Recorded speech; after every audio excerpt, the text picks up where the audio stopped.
lies the scene.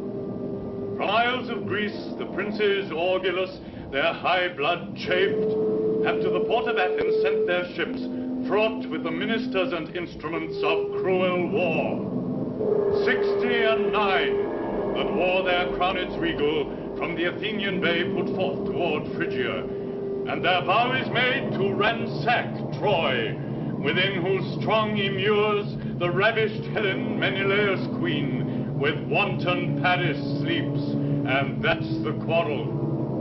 To Tenedos they come, and the deep-drawing barks do disgorge their warlike fraughtage. Now on Dardan plains, the fresh and yet unbruised Greeks do pitch their brave pavilions.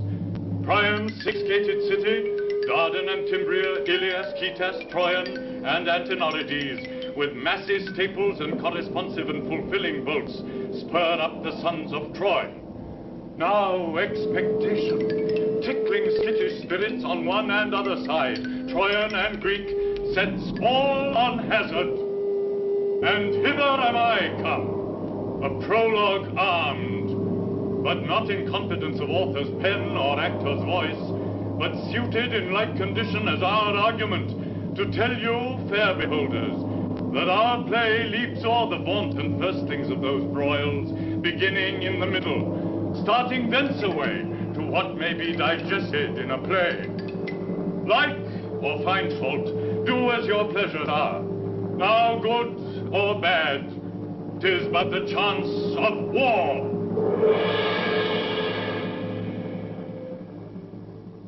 Call here my varlet, I'll unarm again.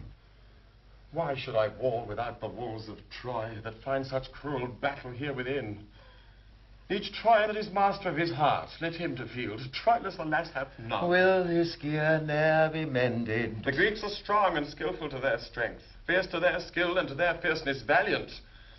But I am weaker than a woman's tear, tamer than sleep, fonder than ignorance, less valiant than a virgin in the night, and skillless as unpracticed infants. Well, I have told you enough of this. For my part, I'll not meddle nor make no farther. He that will have a cake out of the wheat must needs tarry the grinding. Have I not tarried? Aye, the grinding, but you must tarry the bolting. Have I not tarried? Aye, the bolting, but you must tarry the leavening. Still have I tarried? Aye, to the leavening.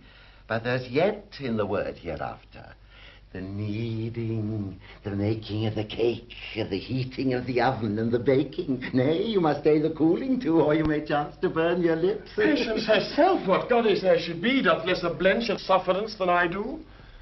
At Priam's royal table do I sit, and when fair Cressida comes into my thoughts, so, traitor, when she comes, when is she thence? Well, she looked yesternight fairer than ever I saw her look, or any woman else. I was about to tell thee, when my heart, as wedged with a sigh, would rive in twain, lest Hector or my father should perceive me, I have, as when the sun doth light a storm, buried this sigh in wrinkle of a smile. But sorrow that is couched in seeming gladness is like that mirth fate turns to sudden sadness. And her hair were not somewhat darker than Helen's. Well, go to. There were no more comparison between the women. But for my part, she is my kinswoman. I would not, as they term it, praise her. But I would somebody had heard her talk yesterday as I did. Oh, I will not dispraise your sister Cassandra's wit. Oh, Pandarus. I tell thee, Pandarus, when I do tell thee there my hopes lie drowned, reply not in how many fathoms deep they lie drenched. I tell thee I am mad in Cressida's love. Thou answerest, she is fair. Pourest in the open ulcer of my heart, her eyes, her hair, her cheek, her gait, her voice.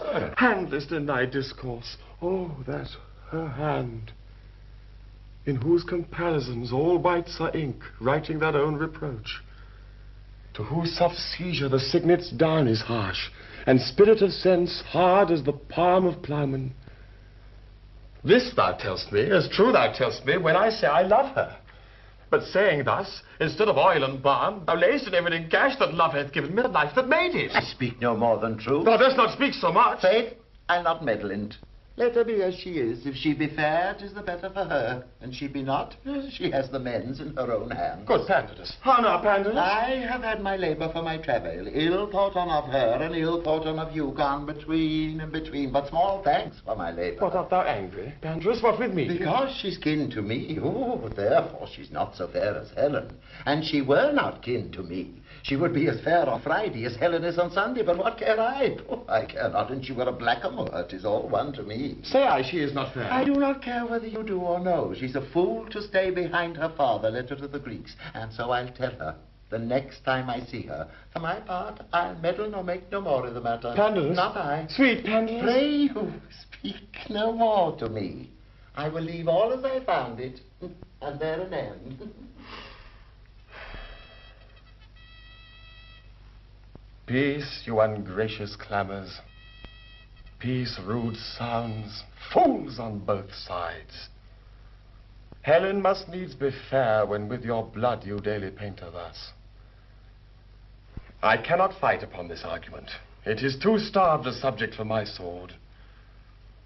But Pandarus, oh gods, how you do plague me. I cannot come to Cressida but by Pandar.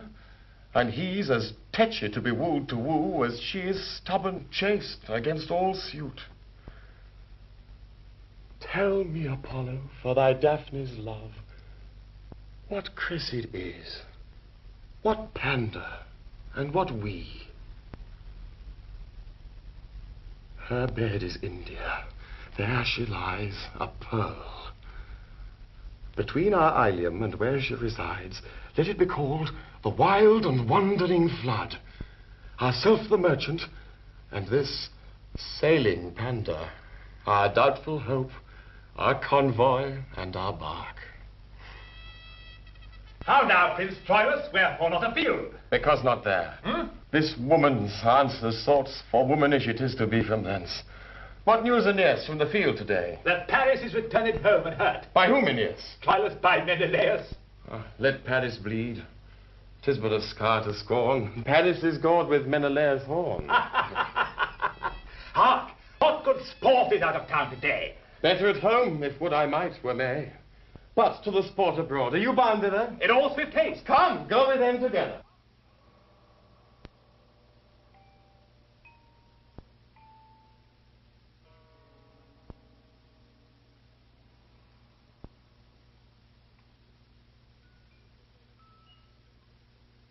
Who were those went by? Queen Hecuba and Helen. And whither go they? Up to the eastern tower, whose height commands us subject all the vale to see the battle. Hector, whose patience is as a virtue fixed, today was moved. It chid Andromache and struck his armourer, and like as there were husbandry in war, before the sun rose he was harnessed light unto the field goes he, where every flower did as a prophet weep what it foresaw in Hector's wrath. What was his cause of anger? The noise goes this. There is among the Greeks a lord of Troyan blood, nephew to Hector. They call him Ajax. Good, and what of him? They say he's a very man per se and stands alone. So do all men, unless they are drunk, sick, or have no legs. This man, lady, hath robbed many beasts of their particular additions. He's as valiant as the lion, churlish as the bear, slow as the elephant. A man into whom nature has so crowded humours that his valour is crushed into folly, his folly forced with discretion. There is no man hath a virtue that he hath not a glimpse of, nor any man an attaint but he carries some stain of it. He's melancholy without cause and merry against hair. He hath the joints of everything, but everything so out of joint that he's a Briareus, many hands and no use, or a purblinded Argus, all eyes and no sight. But how should this man that makes me smile make Hector angry? They say he yesterday coped Hector in the battle and struck him down. The disdain and shame whereof hath ever since kept Hector fasting and waking. Who comes here? Madam, your uncle Pandarus. Oh, Hector's a gallant man. As may be in the world, lady. What's that? What's that? Oh, good morrow, Uncle Pandarus. Good morrow, Cousin Cressida. What do you talk of? Good morrow, Alexander. How do you, cousin? When were you at Ilium? This morning, Uncle. What were you talking of when I came? Was Hector armed and gone ere you came to Ilium? Helen was not up, was she? Hector was gone, but Helen was not up. And so Hector was stirring early. That were we talking of, and of his anger. Was he angry? So he says here. True, he was so. I know the cause, too. He lay about him today, I can tell them that.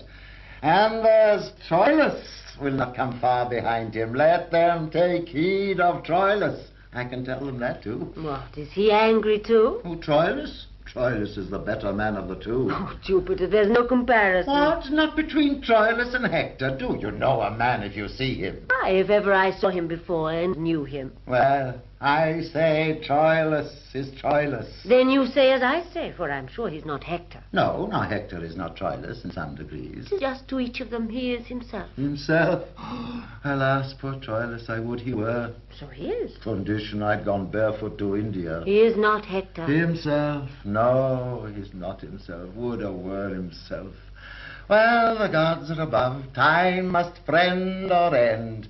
Well, Troilus, well, I would my heart were in her body. No, Hector is not a better man than Troilus. Excuse me. He is elder. Pardon me. T'others not come to it. You shall tell me another tale when t'others come to it. Hector shall not have his wit this year. He shall not need it if he have his own. Nor his qualities. No matter. Nor his beauty. Should not become him his own better. Ah, you have no judgment, niece. Helen herself swore t'other day that Troilus for a brown favour, for so it is, I must confess. No, not brown, neither. No, but brown. Faith, to say truth, brown and not brown. To say the truth, true and not true. She praised his complexion above Paris. Why, Paris has colour enough. So he has. Then Troilus have too much. If she praised him above, his complexion is higher than his. He having colour enough and the other higher is too flaming a praise for a good complexion. I had as lief Helen's golden tongue had commended Troilus for a copper nose. I swear to you, I think Helen loves him better than Paris.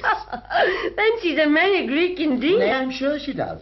She came to him t'other day into the compassed window, and you know he has not passed 3 or 4 hairs on his chin. Indeed, a tapster's arithmetic may soon bring his particulars therein to a total. Fine. And yet will he within 3 pound lift as much as his brother Hector. Is he so young a man and so old a lifter? But to prove to you that Helen loves him, she came and puts me her white hand to his cloven chin. Do no, have mercy. How came it cloven? Why, you know 'tis dimpled. I think his smiling becomes him better than any man in all Phrygia. Oh, he smiles valiant. Does he not? Oh, yes, and 'twere a cloud in autumn. Oh, why go to then? But to prove to you that Helen loves Troilus. Troilus will stand to the proof if you'll prove it so. Troilus? Why, he esteems her no more than I esteem an addle egg. If you love an addle egg as well as you love an idle head, you'd eat chickens in the shell. Oh, I cannot choose but laugh to think how she tickled his chin. Indeed, she has a marvellous white hand, I must needs confess. Without the rat. And she takes upon her to spy a white hair on his chin. Alas, poor chin, many a wart is richer. Oh, but there was such laughing. Queen Hecuba laughed and her eyes ran off. With millstones. Cassandra laughed. But there was more temperate fire under the pot of her eyes. Did her eyes run off too? And Hector laughed. But what was all this laughing? Marry at the white hair that Helen spied on Troilus's chin. And had been a green hair, I should have laughed too. Well, they laughed not so much at the hair as at his pretty answer. What was his answer? Quoth she, here's but 52 hairs on your chin, and one of them is white. This is her question. That's true, make no question of that. 52 hairs, quoth he, and one white. That white hair is my father, and all the rest are his sons. Jupiter, quoth she, which of these hairs is Paris, my husband? The forked one, quoth he, plucked out and give it him. Oh, but there was such laughing, and Helen so blushed, and Paris so chafed, and all the rest so laughed, that it passed. So let it now, for it has been a great while going by. Well, cousin, I told you a thing yesterday. Think on't. So I do. I'll be sworn 'tis true. He will weep you, and 'twere a man born in April. And I'll spring up in his tears, and 'twere a nettle against May. Oh, hark! They're coming from the field. Shall we stand up here and see them as they pass towards Ilium? Good niece, do, sweet niece Cressida. At your pleasure. Here's an excellent place. Here we may see most bravely. I'll tell you them all by their names as they pass by. But mark Troilus above the rest. Not so loud. Oh, that's Aeneas. Is not that a brave man? He's one of the flowers of Troy, I can tell you. But mark Troilus, you shall see anon. Who's that? That's Antino. He has a shrewd wit, I can tell you. And he's a man good enough. He's one of the soundest judgments in Troy, whosoever, and a proper man of person. when comes Troilus. I'll show you Troilus anon. If he see me, you shall see him nod at me. Will he give you the nod? You shall see. If you do, the rich will have more. That's Hector. That. Look you, that. There's a fellow. Go thy way, Hector. Oh, there's a brave man, niece. Oh, brave Hector. Look how he looks. There's a countenance. Is not a brave man. Oh, brave man! Not, oh, it does man's heart good. Look you, what hacks are on his helmet. Look you yonder. Do you see? Look you there. There's no jesting. There's laying on. Take off a will, as they say. There be hacks. Be those with swords. Swords. He cares not. And the devil comes to him to all one. Oh, my God, it does one's heart good. Oh, yonder comes Paris. Yonder comes Paris. Look you yonder. Is not a gallant man too, is not? Why, this is brave now. Oh, Saint came home hurt today. He's not hurt. Why, this will do Helen's heart good now. They could see Troilus now. You shall see Troilus now. Who's that? That's Helenus. I marvel where Troilus is. That's Helenus. I think he went not forth today. That's Helenus. Can Helenus fight, Uncle? Helenus? Oh, yes, but a different way. I marvel where Troilus is. Hark! Do you not hear the people cry Troilus? Helenus is a priest. Sneaking fellow comes yonder. Where? Yonder? Where? That's the difference. But it is Troilus! There's a man, niece. Brave Troilus, the prince of chivalry! Mark him, note him. Oh, brave Troilus! Look well upon him, niece. Look you how his sword is bloodied, and he's held more hat than Hector's, and how he looks and how he goes. Oh, admirable youth! He ne'er saw 23. Go thy way, Troilus, go thy way! And I, a sister, were a grace, or a daughter, a goddess, he should take his choice. Oh, admirable man! Paris is turned to him, and I want Helen to change, would give an eye to boot. Here comes more! Oh, that's his food stone, Sackler, porridge after meat. Oh, I could live and die in the eyes of Troilus. Now look, the eagles are gone. Crows and daws. Oh, I'd rather be such a man as Troilus than Agamemnon and all Greece. There is among the Greeks Achilles, a better man than Troilus. Achilles, a drayman, a porter, a very camel. Well. Well, why, have you any discretion? Have you any eyes? Do you know what a man is? Is not birth, beauty, good shape, discourse, manhood, learning, gentleness, virtue, youth, liberality, and so forth, the spice and salt that season a man? Aye, a minced man. And then to be baked with no date in the pie. For then a man's date is out. Oh, such another woman. One knows not at what ward you lie. Upon my back, to defend my bed. Upon my wit, to defend my wiles. Upon my secrecy, to defend mine honesty. My mask, to defend my beauty. And you, to defend all these. And at all these wards I lie at 1,000 watches. Say one of your watches. Nay, I'll watch you for that. And that's one of the chiefest of them, too. If I cannot ward what I would not have hit, I can watch you for telling how I took the blow. Unless it's well past timing, and then it's past watching. Oh, you are such another. Sir, my lord would instantly speak with you. Where? At your own house. Good boy, tell him I'll come. I'll doubt you be it. Fare ye well, good niece. Adieu, Uncle. I'll be with you, niece, by and by. To bring, Uncle? A token from Troilus. By the same token, you are a boy. Words, vows, gifts, tears, and love's full sacrifice he offers in another's enterprise. But more in Troilus, 1,000-fold I see, than in the glass of Pandar's praise may be. Yet hold I off. Women are angels wooing. Things won are done. Joy's soul lies in the doing. That she, beloved, knows naught that knows not this. Men prize the thing ungained more than it is. That she was never yet that ever knew love got so sweet as when desired its hue. Therefore this maxim out of love I teach. Achievement is command. Ungained, beseech. Then though my heart's content firm love doth bear, nothing of that shall from mine eyes appear.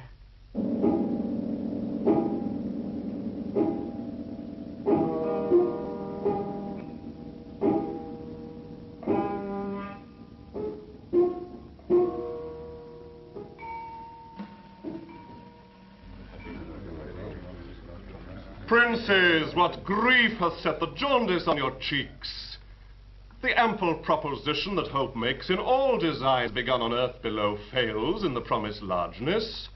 Checks and disasters grow in the veins of actions highest reared, as knots by the conflux of meeting sap infect the sound pine, and diverts his grain, tortive and errant from his course of growth. Nor, princes, is it matter new to us that we come short of our suppose so far, that after 7 years' siege yet Troy walls stand. Sith every action that hath gone before, whereof we have record, trial did draw bias and thwart, not answering the aim and that unbodied figure of the thought that gave it surmised shape. Why then, you princes, do you with cheeks abashed behold our works, and think them shame, which are indeed naught else but the protractive trials of great Jove, to find persistive constancy in men, the fineness of which metal is not found in fortune's love, for then the bold and coward, the wise and fool, the artist and unread, the hard and soft seem all affined and kin. But in the wind and tempest of her frown, distinction with a broad and powerful thing at all winnows the light away. And what hath mass or matter by itself lies rich in virtue and unmingled. With due observance of thy godly seat, great Agamemnon, Nestor shall apply thy latest words. In the reproof of chance lies the true proof of men. The sea being smooth, how many shallow bauble boats dare sail upon her patient breast, making their way with those of nobler bulk? But let the ruffian Boreas once enrage the gentle Thetis, and anon behold the strong rib bark through liquid mountains cut, bounding between the two moist elements like first year's horse. Whereas then the saucy boat whose weak untimbered sides but even now co-rival greatness, either to harbour fled or made a toast for Neptune. Even so doth valour show and valour's worth divide in storms of fortune. For in her ray and brightness the herd had more annoyance by the breeze than by the tiger. But when the splitting wind makes flexible the knees of knotted oaks, and flies flee under shade, why then the thing of courage roused with rage doth sympathize, and with an accent tuned in self-same key retorts to chiding fortune. Agamemnon, now great commander, nerve and bone of Greece, heart of our numbers, soul and only spirit in whom the tempers and the minds of all should be shut up, hear what Ulysses speaks. Besides the applause and approbation, the which most mighty for thy place and sway, and thou most reverend for thy stretched out life, I give to both your speeches, which were such as Agamemnon all the hands of Greece should hold up high in brass, and such again as venerable Nestor, hatched in silver, should with a bond of air, strong as the axle tree on which the heavens ride, knit all Greeks' ears to his experienced tongue. Yet let it please both, thou great and wise, to hear Ulysses speak. Speak, Prince of Ithaca, and be it of less expect that matter needless of importless burthen divide thy lips. And we are confident when rank Thersites opes his mastic jaws, we shall hear music, wit, and oracle. Troy, yet upon his basis, had been down, and the great Hector's sword had lacked a master. But for these instances, the specialty of rule hath been neglected. And look how many Grecian tents do stand hollow upon this plain, so many hollow factions. When that the general is not like the hive to whom the foragers shall all repair, what honey is expected? Degree being visited, the unworthiest shows as fairly in the mask. The heavens themselves, the planets, and this center observe degree, priority, and place. Insistia, course, proportion, season, form, office, and custom in all line of order. And therefore is the glorious planet Sol, in noble eminence enthroned and sphered amidst the other, whose medicinable eye corrects the ill aspects of planets evil, and posts, like the commandment of a king, sans check to good and bad. But when the planets in evil mixture to disorder wander, what plagues and what portents, what mutiny, what raging of the sea, shaking of earth, commotion in the winds, frights, changes, horrors, divert and crack, rend and deracinate the unity and married calm of states quite from their fixture. Oh, when degree is shaked, which is the ladder to all high designs, the enterprise is sick. How could communities, degrees in schools and brotherhoods in cities, peaceful commerce from dividable shores, the primogenitive and due of birth, prerogative of age, crowns, scepters, laurels, but by degree stand in authentic place? Take but degree away, untune that string, and hark what discord follows. Each thing meets in mere oppugnancy.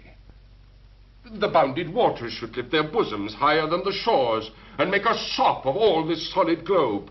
Strength should be lord of imbecility, and the rude son should strike his father dead.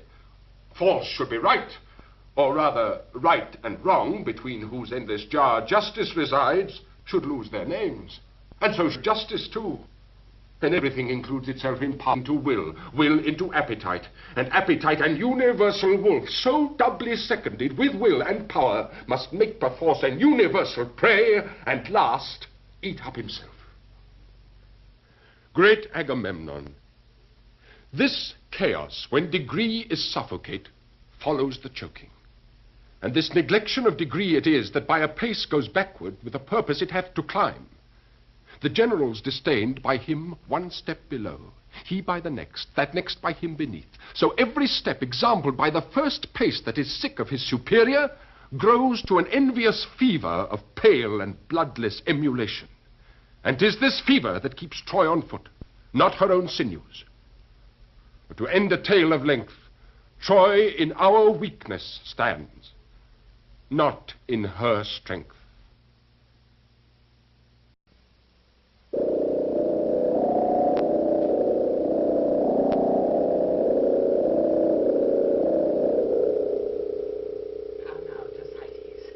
What, lost in the labyrinth of thy fury? Shall the elephant Ajax carry it thus? He beats me and I rail at him. Oh, worthy satisfaction would it were otherwise, that I could beat him whilst he railed at me. Should I learn to conjure and raise devils, but I'll see some issue of my spiteful execrations.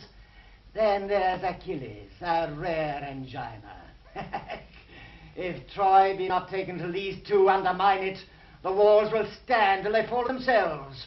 Oh, thou great thunder darter of Olympus, forget that thou art Jove, the king of gods, and Mercury lose all the serpentine craft of thy caduceus, if thou take not that little less than little wit from them that they have, which short-armed ignorance itself knows is so abundant scarce, it will not in circumvention deliver a fly from a spider, without drawing the massy irons and cutting the web.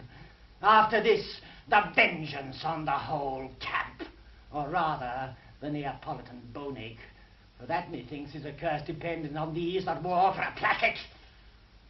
Oh, I've said my prayers, and devil envy, say amen.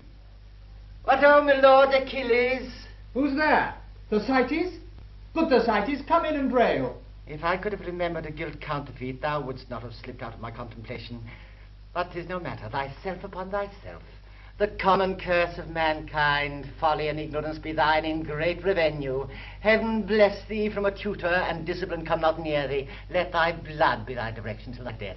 Then if she that lays thee out says thou art a fair course, I'll be sworn and sworn upon't she never shrouded any but lasers. Amen. Where's Achilles? What, art thou devout? Wast thou in a prayer? Aye, the heavens hear me. Who's there? Thersites, my lord. Well, oh well, art thou come? Why, my cheese, my digestion. Why hast thou not served thyself into my table so many meals? Come, what's Agamemnon? Thy commander, Achilles. Then tell me, Patroclus, what's Achilles? Thy lord, Thersites. Then tell me, I pray thee, what's thyself? Thy knower, Patroclus. Then tell me, Patroclus, what art thou? Thou mayst tell that knows. Oh, tell. I'll decline the whole question. Agamemnon commands Achilles. Achilles is my lord. I am Patroclus' knower, and Patroclus is a fool. You rascal. Peace, fool, I have not done. He is a privileged man. Proceed, Thersites. Agamemnon is a fool, Achilles is a fool, Thersites is a fool, and as aforesaid, Patroclus is a fool. Derive this, come. Agamemnon is a fool to offer to command Achilles. Achilles is a fool to be commanded of Agamemnon. Thersites is a fool to serve such a fool. And Patroclus is a fool positive. Why am I a fool? Make that demand to the Creator. It suffices me thou art. Oh, look you, who comes here? Patroclus, I'll speak with nobody. Come in with me, Thersites. Here is such patchery, such juggling, and such knavery. All the argument is a cuckold and a whore, a good quarrel to draw emulations, factions, and lead to death upon. Now the dry sapphire go on the subject, and war and lechery confound all. Where is Achilles? Within his tent, but ill-disposed, my lord. Let it be known to him that we are here. He sent our messengers, and we lay by our appertainments visiting of him. Let him be told so, lest perchance he think we dare not move the question of our place, or know not what we are. I shall so say to him. We saw him at the opening of his tent. He's not sick. Yes, lion sick. Sick of proud heart. You may call it melancholy if you will favour the man. But my head, it is pride. But why? Let him show us the cause. A word, my lord. What moves Ajax thus to pay? Achilles said he played with his fool. Thersites? Then when Ajax left matter, she dropped his argument. No, you see, he is his argument, and has his argument, Achilles. Oh, better. There's more our wish than their faction. It was a stronger argument. A fool could dismantle. The amity that wisdom if not folly may easily untie. Here comes Patroclus. No Achilles with him. The elephant hath joints, but none for courtesy. His legs are legs for necessity, not for flexure. Achilles bids me say he is much sorry.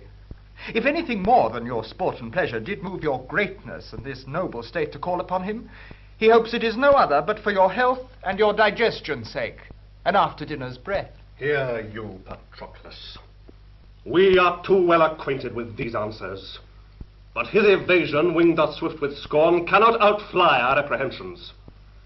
Much attribute he hath, and much the reason why we ascribe it to him. Yet all his virtues, not virtuously of his own past beheld, do in our eyes begin to lose their gloss.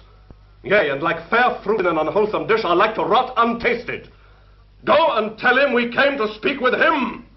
And you shall not sin if you do say we think him over-proud and under-honest, in self-assumption greater than in the note of judgment, and worthier than himself he attends the savage strangeness he puts on, disguise the holy strength of their command, and underwrite in an observing kind his humorous predominance.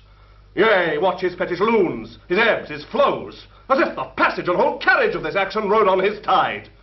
Go, tell him this, and add that if he overhold his price so much, we'll none of him, but let him like an engine not portable lie under this report. Bring action hither. This cannot go to war. A stirring dwarf we do allowance give before a sleeping giant. Tell him so! I shall. And bring his answer presently. In second voice we'll not be satisfied. We come to speak with him, Ulysses, and to you. What is he more than another? No more than what he thinks he is. Is he so much? Do not think he thinks himself a better man than I am? No question. Will you subscribe his thoughts and say he is? No, noble Ajax, you are as strong, as valiant, as wise, no less noble, much more gentle, and altogether more tractable. Why should a man be proud? How does pride grow? I know not what it is. Your mind is the clearer, Ajax, and your virtues the fairer. He that is proud eats up himself. Pride is his own glass, his own trumpet, his own chronicle, and whatever praises itself but in the deed devours the deed in the praise. I do hate a proud man as I hate the engendering of toads. Achilles will not to the field tomorrow. What's his excuse? He doth rely on none. Carries on the stream of his dispose without observance or respect of any, in will peculiar and in self-admission. Why will he not upon our fair request untent his person and share the air with us? Things small as nothing, for request's sake only, he makes important. Possessed he is with greatness. and speaks not to himself, but with a pride that quarrels at self-breath. Imagined worth holds in his blood such swollen and hot discourse, that twixt his mental and his active parts, kingdomed Achilles in commotion rages, and batters against itself. Or what should I say? He is so plaguy proud that the death tokens of it cry no recovery. Let Ajax go to him. Dear lord, go you and greet him in his tent. 'Tis said he holds you well, and will be led at your request a little from himself. Oh, Agamemnon, let it not be so. We'll consecrate the steps that Ajax makes when they go from Achilles. Shall the proud lord that bastes his arrogance with his own scene, and never suffers matter of the world enter his thoughts, save such as do revolve and ruminate himself, shall he be worshipped of that we hold an idol more than he? No, this thrice worthy and right valiant lord must not so stale his palm, nobly acquired, nor by my will as subjugate his merit, as amply titled as Achilles is, by going to Achilles. That were to enlarge his fat already pride, and add more coals to cancer when he burns with entertaining great Hyperion. This lord go to him, Jupiter forbid, and say in thunder, Achilles go to him. This is when he rubs the vein of him. If I go to him, with my armed fist I'll pass him over the face. Oh, no, you shall not go. And if be proud with me, I'll feast his pride. Let me go to him. Not for the worth that hangs upon our quarrel. A paltry, insolent fellow! Can he not be sociable? The raven chides blackness. I'll lick his humorous blood. He'll be the physician that should be the patient. And all men were of my mind. Wit would be out of fashion. I should not bear it so. I should eat swords first. Shall pride carry it? Not without 10 shares. I will need him. I'll make him suffer. My lord, you feed too much on this dislike. Our noble general, do not do so. You must prepare to fight without Achilles. Why, 'tis this naming of him does him harm. Now, here is a man, but 'tis before his face I will be silent. Wherefore should you so? He is not emulous as Achilles is. Know the whole world he is as valiant. A horse and dog that shall palter us with us. Would he were a Troyan. What a vice were it in Ajax now. If he were proud. What covers of praise? Or surly born. Or strange or self-affected. Thank the heavens, Lord, thou art of sweet composure. Praise him that got thee, she that gave thee suck. Famed be thy tutor, and thy parts of nature thrice famed beyond all erudition. But he that disciplined thine arms to fight, let Mars divide eternity in twain and give him half. And for thy vigor, bull-bearing Milo his addition yield to sinewy Ajax. I will not praise thy wisdom, which, like a bourne, a pale, a shore, confines thy spacious and dilated parts. Here's Nestor, instructed by the antiquary times, he must, he is, he cannot but be wise. But pardon, Father Nestor, were your days as green as Ajax, and your brains so tempered, you should not have the eminence of him, but be as Ajax. Shall I call you father? Aye, my good son. Be ruled by him, Lord Ajax. There is no tarrying here. The hart Achilles keeps thicket. Please it our great general to call together all his state of war. Fresh kings are come to Troy. Tomorrow we must with all our main of power stand fast. And here's a lord, come knights from east to west, and cull their flower. Ajax shall cope the best. Go we to council. Let Achilles sleep. Light boats sail swift, though greater hulks draw deep.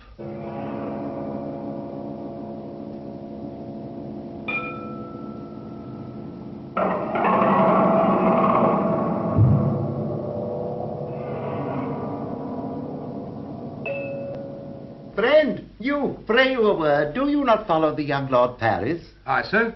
When he goes before me. You depend upon him, I mean. Sir, I do depend upon the Lord. You depend upon a noble gentleman. I must needs praise him. The Lord be praised. You know me, do you not? Faith, sir, superficially. Friend, know me better. I am the Lord Pandarus. I hope I shall know your honour better. I do desire it. You're in a state of grace. Grace not so, friend. Honour and lordship are my title. Oh, what music is this? I do but partly know, sir. It's music in parts. Know you the musicians? Wholly, sir. Who play they to? To the hearers, sir. At whose pleasure, friend? At mine, sir. And theirs that love music. Command, I mean, friend. Who shall I command, sir? Friend, we understand not one another. I am too courtly, and thou art too cunning. At whose request do these men play? Ah, that's toot indeed, sir. Marry, sir, at the request of Paris, my lord, who's there in person. With him, the mortal Venus, the heart-blood of beauty, love's invisible soul. Oh, my cousin Cressida? No, sir. Helen. Could you not find out that by her attributes? It would seem, fellow, that thou hast not seen the Lady Cressida. I come to speak with Paris from the Prince Troilus. I will make a complimental assault upon him for my business sees. Sodden business. There's a stewed phrase indeed. Fair be to you, my lord, and to all this fair company. Fair desires in all fair measure fairly guide them. Oh, especially to you, fair queen, fair thoughts be your fair pillow. Dear lord, you are full of fair words. Oh, you speak your fair pleasure, sweet queen. Fair prince, here is good broken music. You have broke it, cousin. Oh, and by my life you shall make it whole again. You shall piece it out with a piece of your performance. Nell, he's full of harmony. Truly, lady, no. Rude in sooth, in good sooth, very rude. Well said, my lord. Well, you say so in fit. I have business to my lord, dear queen. My lord, will you vouchsafe me a word? Nay, this shall not hedge us out. We'll hear you sing, certainly. Well, sweet queen, you are pleasant with me. But marry thus, my lord, my dear lord and most esteemed friend, your brother Troilus. My lord Pandarus, honey, sweet. Oh, go to, sweet queen, go to. Commends himself most affectionately to you. You shall not rob us out of our melody. If you do, our melancholy upon your head. Sweet queen, that's a sweet queeny face. And to make a sweet lady sad is a sour offence. Nay, that shall not serve your turn, that it shall not in truth, la. Nay, I care not for such words, no, no. And my lord, he desires you, that if the king call for him at supper, you will make his excuse. What says my sweet queen, my very, very sweet queen? What exploits in hand? Where sups he tonight? What says my sweet queen? My cousin will fall out with you. You must not know where he sups. With my disposer, Cressida. Oh, no such matter. You are wide, come. Your disposer is sick. Well, I'll make excuse. Aye, good, my lord. But why should you say Cressida? No, your poor disposer's sick. I spy. You spy? What do you spy? Come, give me an instrument. Now, sweet queen. Why, this is kindly done. Oh, my niece is horribly in love with the thing you have, sweet queen. She shall have it, my lord, if it be not my lord Paris. He? Oh, no, she'll none of him. They two are twain. Falling in after falling out may make them three. Come, I hear no more of this. I'll sing you a song now. Aye, pretty now. By my troth, sweet lord, thou hast a fine forehead. Oh, you lay. Let thy song be love. This love will undo us all. Oh, Cupid. Love, aye, that it shall be faith. Ah, good now. Love, nothing but love. In good truth, it begins so. Love, nothing but love still more. For all love's bow shoots buck and doe. The shaft confounds, not that it wounds, but tickles still the sore. These lovers cry, oh, they die. Yet that which seems the wound to kill doth turn, oh, to so dying love lives still, oh, a while, but oh, groans out for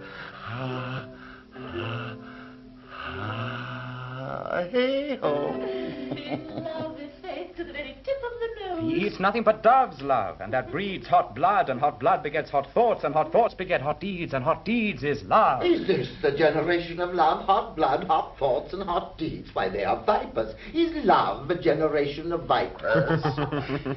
Sweet lord, who's afield today? Hector, Deiphobus, Helena, Santina, and all the gallantry of Troy.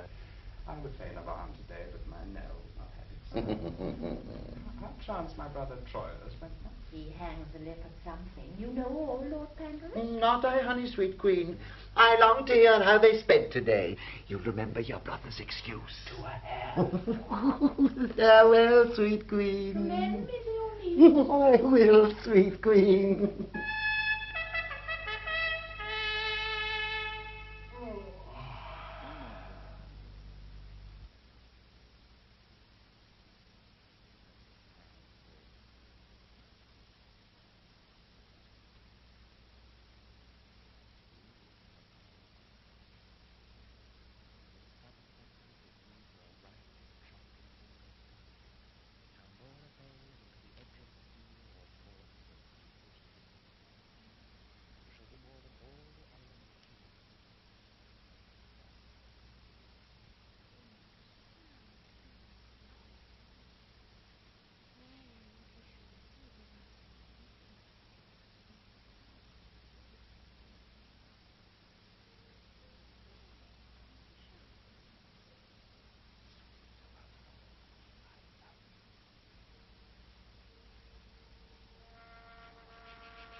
How now? Where's thy master? At my cousin Cressida's? No, sir. He stays for you to conduct him thither. Oh, here he comes. How now? How now? Cyril, walk off. Have you seen my cousin? No, Pandarus. I stalk about her door like a strange soul upon the Stygian banks, staying for waftage. Oh, be thou my Charon, and give me swift transportance to those fields where I may wallow in the lily beds proposed for the deserver. O gentle Pandarus, from Cupid's shoulder pluck his painted wings and fly with me to christen. Walk here in the orchard. I'll bring her straight. I am giddy. Expectation whirls me round. The imaginary relish is so sweet that it enchants my sense. What will it be when that the watery palate's taste indeed love's thrice repured nectar? Death, I fear me, swooning destruction, or some joy too fine, too subtle potent, and too sharp in sweetness for the capacity of my ruder powers. I fear it much, and I do fear besides that I shall lose distinction in my joys, as doth a battle when they charge on heaps, the enemy flying. She's making her ready. She'll come straight. You must be witty now. She does so blush and fetches her wind so short as if she were fayed with a sprite. I fetch her. Oh, it is the prettiest villain. She fetches her breath as short as the new tame sparrow. Even such a passion doth embrace my bosom.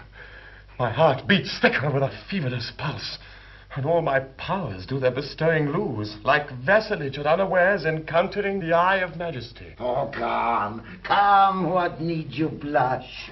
Oh, shame's a baby. Here she is now. Swear the oaths now to her that you have sworn to me. What, here you come again? Oh, you must be watched there. You be made tame, must you? Come your ways, come your ways. And you draw backward, we'll put you in the fields. Why do you not speak to her? Come, draw this curtain and let's see your picture. Oh, alas, the day how loath you are to offend daylight, and 'twere dark you'd close sooner. So, rub on and kiss the mistress. Oh, how now, a kiss in fee farm. Oh, builder, carpenter, the air is sweet. Nay, you shall fight your hearts out ere I part you. The falcon is the tercel for all the ducks of the river. Go to, go to. You have bereft me of all words, lady. Ah, words pay no debts, give her deeds. But she'll believe you the deeds too if she call your activity in question. Oh, what billing again? Here's in witness whereof the parties interchangeably. Come in, I'll go get a fire. Will you walk in, my lord? Oh, Cressida, how often have I wished me thus? Wished, my lord. The gods grant... Oh, my lord. What should they grant? What makes this pretty abruption? What two curious dregs eyes my sweet lady in the fountain of our love? More dregs than water if my fears have eyes. Fears make devils of cherubims. They never see truly. Blind fear, that seeing reason leads, finds safer footing than blind reason stumbling without fear. To fear the worst oft cures the worse. Oh, let my lady apprehend no fear. In all Cupid's pageant there is presented no monster. No, nothing monstrous neither. Nothing but our undertakings.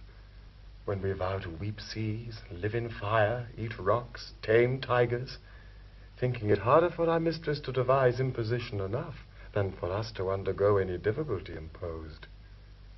This is the monstrosity in love, lady, that the will is infinite and the execution confined, that the desire is boundless and the act a slave to limit. They say all lovers swear more performance than they are able, and yet reserve an ability that they never perform, vowing more than the perfection of 10, and discharging less than the 10th part of 1.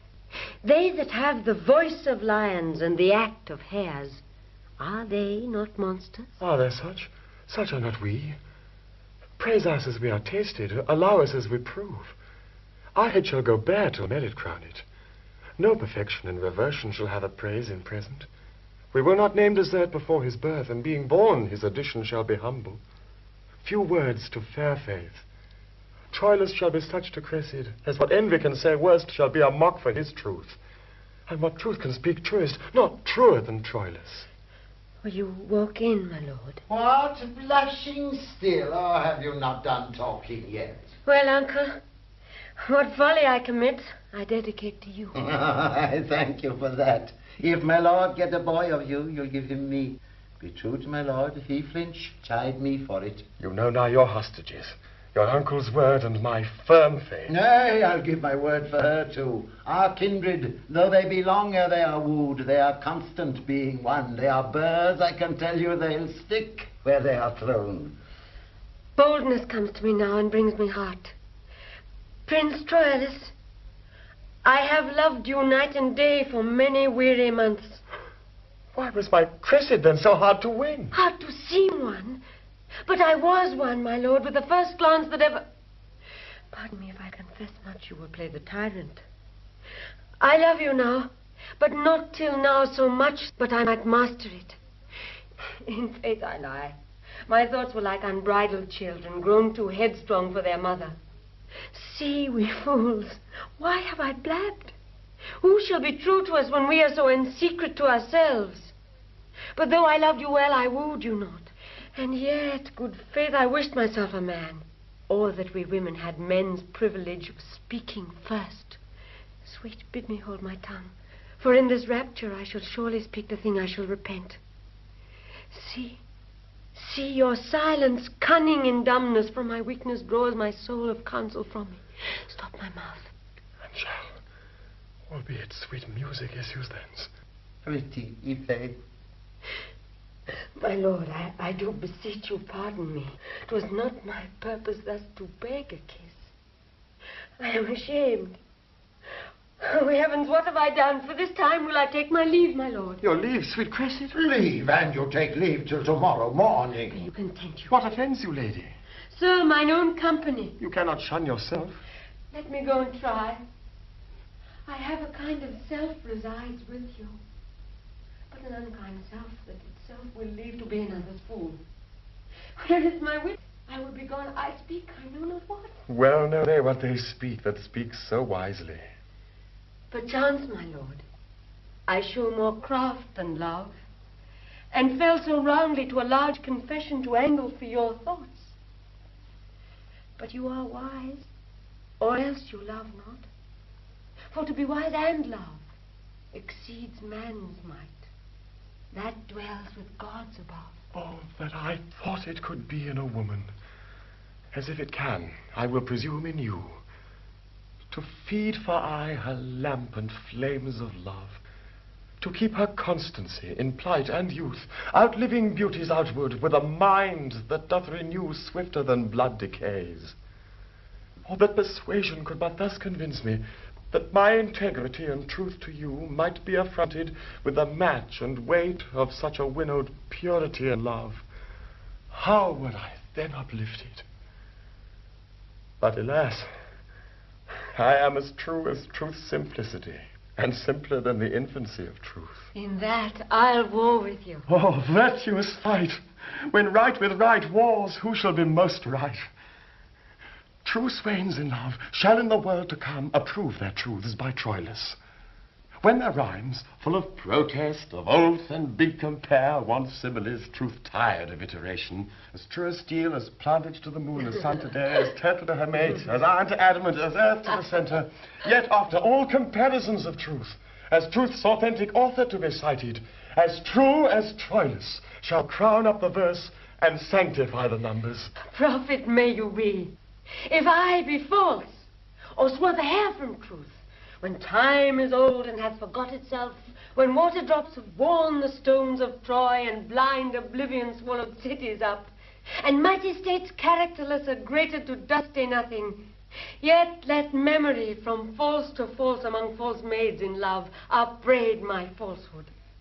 When they've said as false as air, as water, wind, or sandy earth, as fox to lamb, as wolf to heifer's calf, pard to the hind, or stepdam to her son, yea, let them say to stick the heart of falsehood as false as Cressida. Go to a bargain made, seal it, I'll be the witness. Here I hold your hand. Here, my cousins, if ever you prove false to one another, since I have taken such pains to bring you together, let all pitiful goers between be called to the world's end after my name. Call them all Pandars.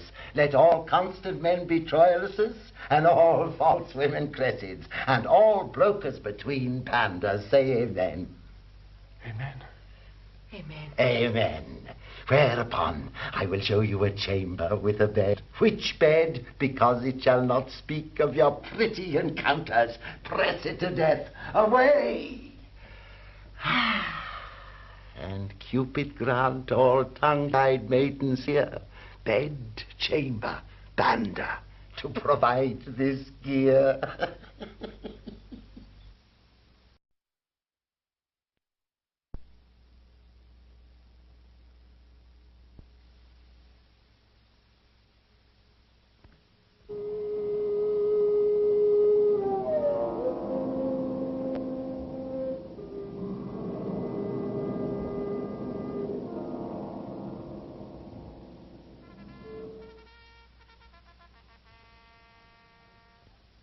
Now, princes, for the service I have done you, the advantage of the time prompts me aloud to call for recompense. Appear it to your mind that through the sight I bear in things to come, I have abandoned Troy, left my possession, incurred a traitor's name, exposed myself from certain and possessed conveniences to doubtful fortunes, sequestering from me all that time, acquaintance, custom, and condition made tame and most familiar to my nature, and here to do you service am become as new into the world, strange, unacquainted. I do beseech you, as in way of taste, to give me now a little benefit out of those many registered in promise which you say live to come in my behalf. What wouldst thou of us, Troyan? Make demand. You have a Trojan prisoner, called Antenor, yesterday took. Troy holds him very dear.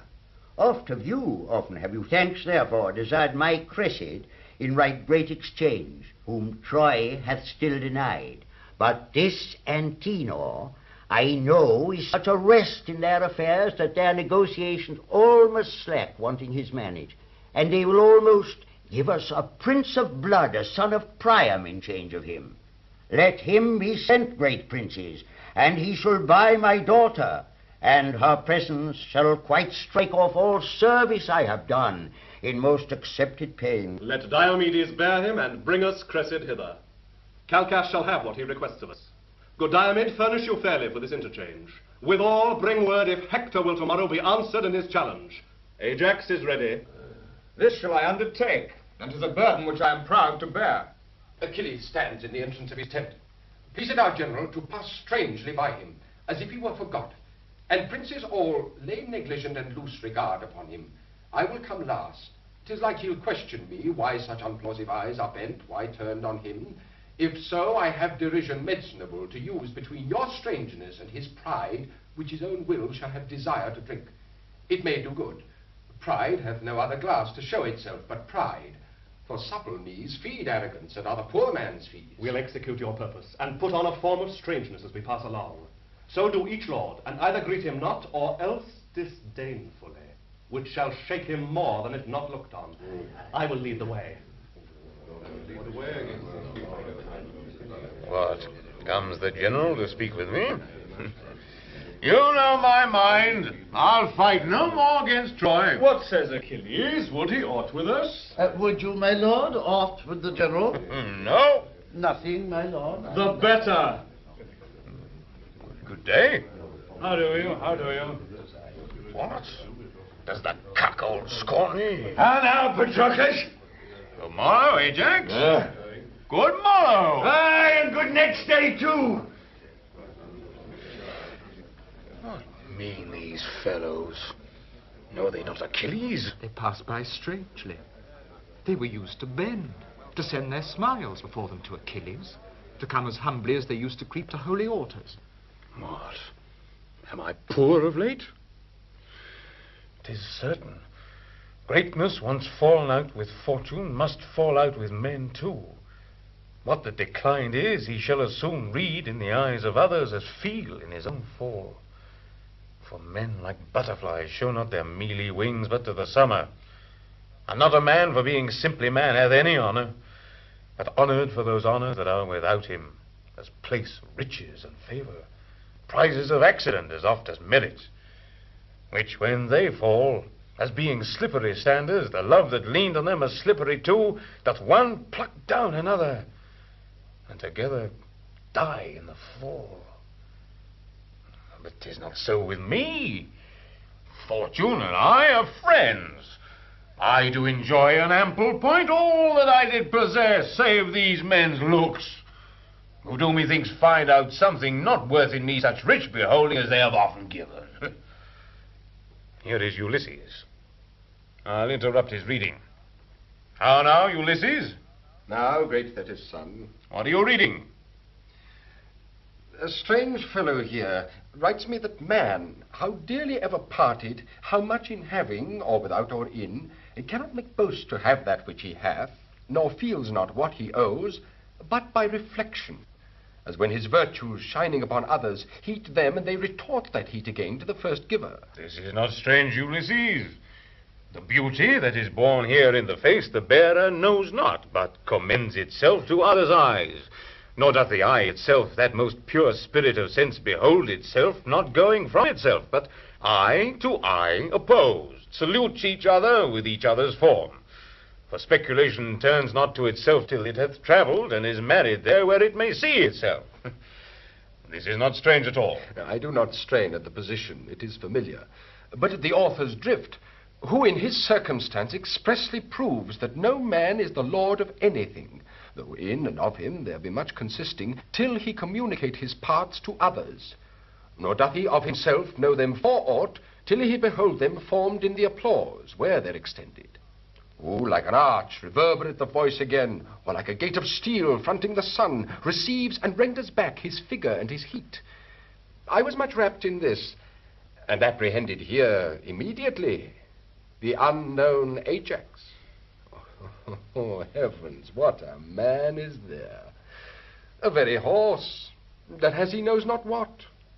Nature, what things there are most abject in regard and dear in use.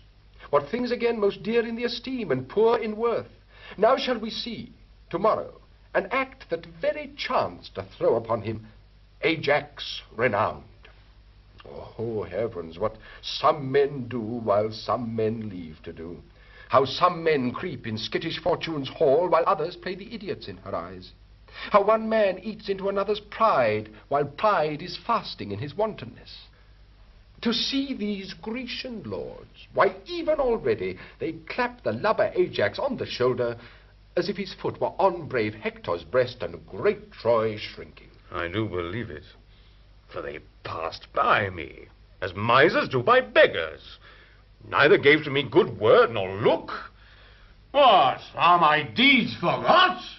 Time hath my lord a wallet at his back, wherein he puts alms for oblivion, a great-sized monster of ingratitudes. Those scraps are good deeds past, which are devoured as fast as they are made, forgot as soon as done. Perseverance, dear my lord, keeps honor bright. To have done is to hang quite out of fashion, like a rusty mail in monumental mockery. Take the instant way. For honor travels in a strait so narrow, where one but goes abreast. Keep then the path, for emulation hath 1,000 sons that one by one pursue. If you give way or hedge aside from the direct forthright, like to an entered tide, they all rush by and leave you hindmost. Or like a gallant horse fallen in first rank, lie there for pavement to the abject rear, or run and trampled on. Then what they do in present, though less than yours in past, must o'ertop yours. For time is like a fashionable host, who slightly shakes his parting guest by the hand, and with his arms outstretched as he would fly, grasps in the comer. Welcome ever smiles, and farewell goes out sighing. Oh, let not virtue seek remuneration for the thing it was.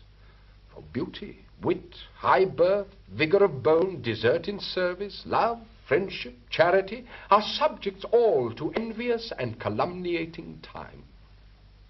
One touch of nature makes the whole world kin, that all with one consent praise new-born gods, though they are made and moulded of things past, and give to dust that is a little gilt more laud than gilt or dusted. The present eye praises the present object. Then marvel not, thou great and complete man, that all the Greeks begin to worship Ajax, since things in motion sooner catch the eye than what not stirs.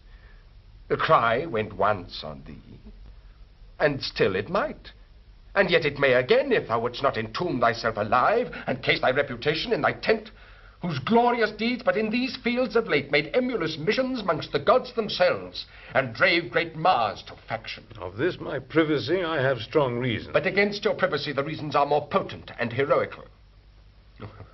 'Tis known, Achilles, that you are in love with one of Priam's daughters. Ah, known? Oh, is that a wonder? The Providence that's in a watchful state knows almost every grain of Pluto's gold, finds bottom in the uncomprehensive deeps, keeps place with thought, and almost like the gods do thoughts themselves unveil in their dumb cradles. There is a mystery with whom relation durst never meddle, in the soul estate, which hath an operation more divine than breath or pen can give expression to. All the commerce that you have had with Troy, as perfectly as ours, as yours, my lord. And better would it fit Achilles much to throw down Hector than Polyxena. But it must grieve young Pyrrhus now at home, when fame shall in our island sound her trump, and all the Greekish girls shall tripping sing, great Hector's sister did Achilles win, but our great Ajax bravely beat down him. Farewell, my lord. I, as your lover, speak. The fool slides o'er the ice that you should break.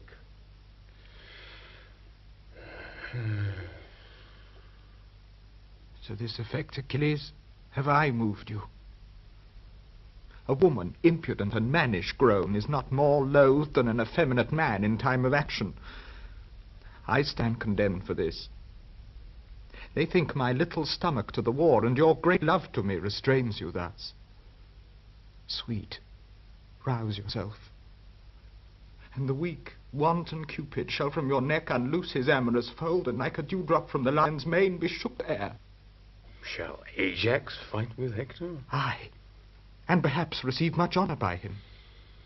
I see my reputation is at stake. My fame is shrewdly gored. Oh, then beware. Those wounds heal ill that men do give themselves. Omission to do what is necessary seals a commission to a blank of danger. Danger, like an ague, subtly taints even then when we sit idly in the sun. Go, call Thersites hither, sweet Patroclus. I'll send the fool to Ajax, and desire him to invite the Trojan lords after the combat to see us here unarmed. I have a woman's longing, an appetite that I am sick withal, to see great Hector in his weeds of peace, to talk with him, and to behold his visage, even to my full of view. My labour's saved. Oh, a wonder. What? Ajax goes up and down the field asking for himself. How so? He must fight singly tomorrow with Hector, and is so prophetically proud of heroical cudgelling that he raves in saying nothing. How can that be? Why, he stalks up and down like a peacock, astride and astand, ruminates like a hostess that has no arithmetic but her brain to set down a reckoning, bites his lip with a politic regard, as who should say, there were wit in this head and to us. And so there is, but it lies as coldly in him as fire in a flint, which will not show without knocking. Oh, the man done forever. But if Hector break not his neck in the combat, he'll break it himself in vain glory. He knows not me. I said, good morrow, Ajax, and he replies, thanks, Agamemnon. What think you of this man that takes me for the general? He's not a very landfish, languageless, a monster. A plague of opinion. A man may wear it on both sides, like a leather jerkin. Thou must be my ambassador to him, Thersites. Who, I? Why, he'll answer nobody. He professes not answering. Speaking is for beggars. He wears his tongue in his arms. I'll put on his presence. Let Patroclus make his demands to me. You shall see the pageant of Ajax. To him, Patroclus. Tell him, I humbly desire the valiant Ajax to invite the most valorous Hector to come unarmed to my tent, and to procure safe conduct for his person of the magnanimous and most illustrious 6 or 7 times honored Captain General of the Grecian army, Agamemnon, etc., etc. Do this. Jove bless, great Ajax. I come from the worthy Achilles. Who most humbly desires you to invite Hector to his tent. And to procure safe conduct from Agamemnon. Agamemnon? Aye, my lord. Well, what say you to it? God buy you with all my heart. Your answer, sir. If tomorrow be a fair day by 11 o'clock, it will go one way or other.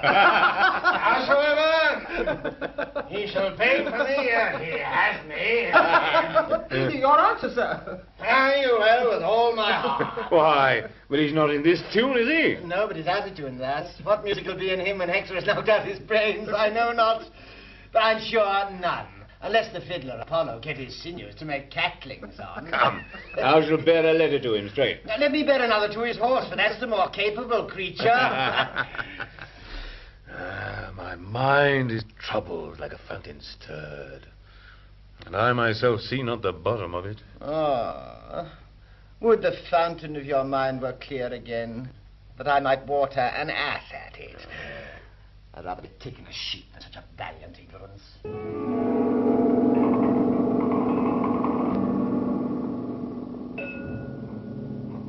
See ho, who is that there? It is the Lord Aeneas. Is the prince there in person?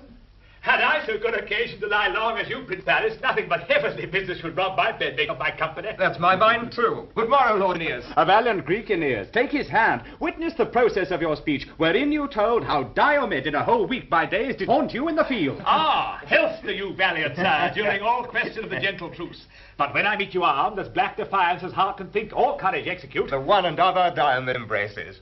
Our bloods are now in calm, and so long health. But when contention and occasion meets, by Jove, I'll play the hunter for thy life with all my force, pursuit, and policy. And thou shalt hunt a lion that will fly with his face backward. Oh, inhumane gentleness, welcome to Troy. Now by Anchises' life, welcome indeed. By Venus' hand, I swear, no man alive can love in such a sort the thing he means to kill more excellently. We sympathize. Jove, let Aeneas live. If to my sword his fate be not the glory, 1,000 complete courses of the sun. But in mine emulous honor, let him die with every joint a wound, and that tomorrow. We know each other well. We do, and long to know each other worse. This is the most despiteful, gentle greeting, the noblest, hateful love that e'er I heard of. What business, Lord, so early? I was sent for to the king, but why, I know not. His purpose meets you. It was to bring this Greek to Calchas' house, and there to render him for the enfreed Antenor, the fair Cressida. Oh. Let's have your company, or if you please, haste there before us. I constantly do think, or rather call my thought a certain knowledge. My brother Troilus lodges there tonight. Rouse him. Give him note of our approach with the whole quality whereof I fear we shall be much unwelcome. That I assure you. Troilus and brother Troilus born from Greece, and Cressida born from Troy. There is no help. The bitter disposition of the time will have it so. On, Lord, we'll follow you. Good morrow, all. And tell me, noble Diomed, faith, tell me true, even in the soul of sound good fellowship, who in your thoughts merits fair Helen most? Myself or Menelaus? Both alike. He merits well to have her that doth seek her, not making any scruple of her soilure with such a hell of pain and world of charge. And you as well to keep her that defend her, not palating the taste of her dishonour with such a costly loss of wealth and friends. He, like a puling cuckold, would drink up the lees and dregs of a flat-tamed peace. You, like a lecher, out of whorish loins are pleased to breed out your inheritors. Both merits poised each ways, no less nor more, but he is he, the heavier for a whore. You are too bitter to your countrywoman. She's bitter to her country. Hear me, Paris. For every false drop in her bawdy veins, a Grecian's life hath sunk. For every scruple of her contaminated carrion weight, a Troyan hath been slain. Since she could speak, she hath not given so many good words breath as for her, Greeks and Trojans suffered death. Fair Diomed, you do as chapmen do, dispraise the thing that you desire to buy. But we in silence hold this virtue well, will not commend what we intend to sell. Here lies our way.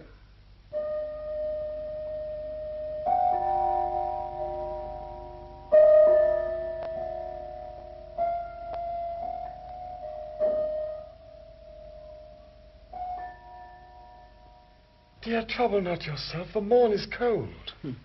Then, sweet my lord, I'll call mine uncle down. He shall unbolt the gates. Trouble him not.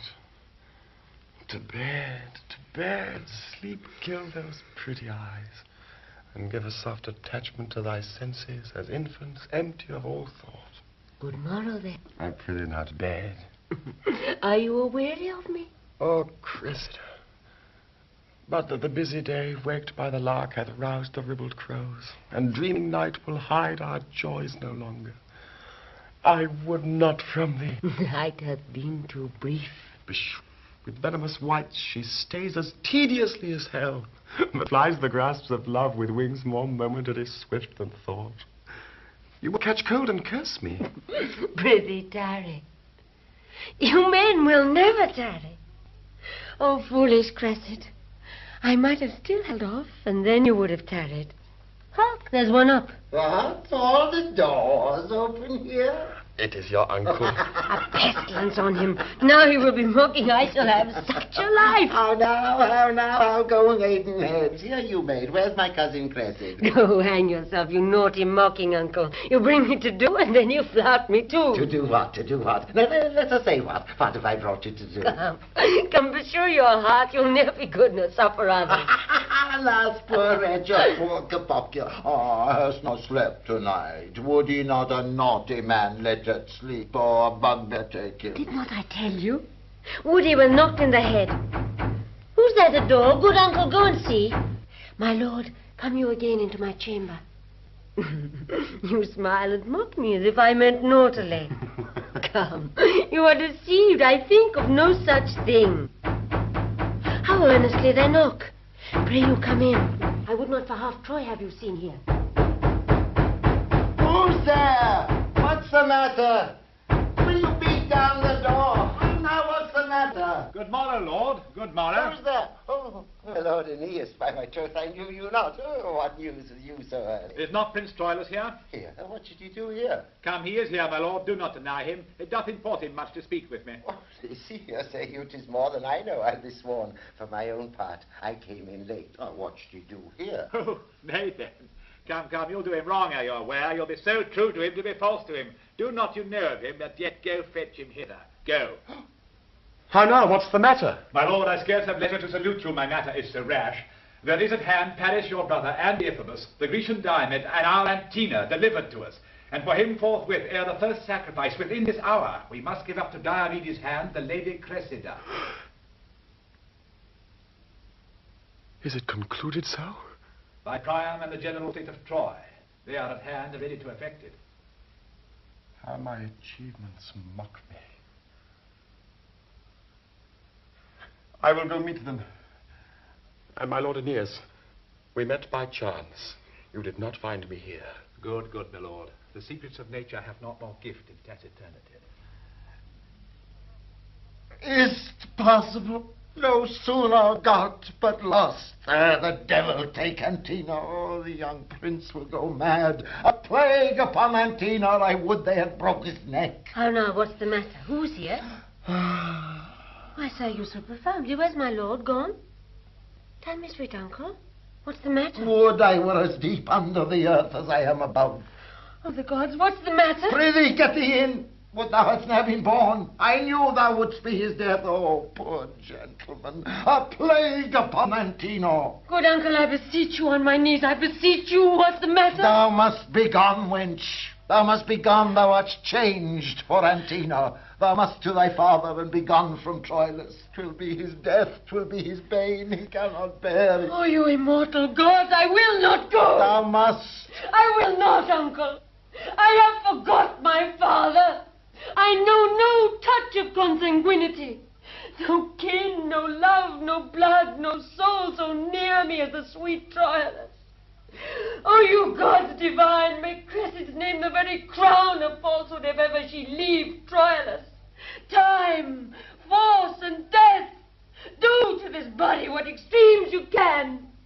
But the strong base and building of my love is as the very center of the earth, drawing all things to it. I will go in and weep. Do. Tear my bright hair and scratch my praised cheeks. Crack my clear voice with sobs and break my heart with sounding Troilus. I will not go from Troy.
Most wisely had Ulysses here discovered the fever whereof all our power is sick. The nature of the sickness found, Ulysses. What is the remedy? The great Achilles, whom opinion crowns the sinew and the forehand of our host, having his ear full of his airy fame, grows dainty of his worth, and in his tent lies mocking our designs.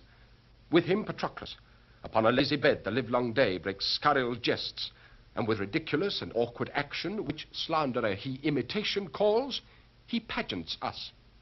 Sometime, great Agamemnon, thy topless deputation he puts on. And like a strutting player whose conceit lies in his hamstring, and to think it rich to hear the wooden dialogue and sound twixt his stretched footing and the scaffoldage, such to be pitied and o'errested seeming he acts thy greatness in.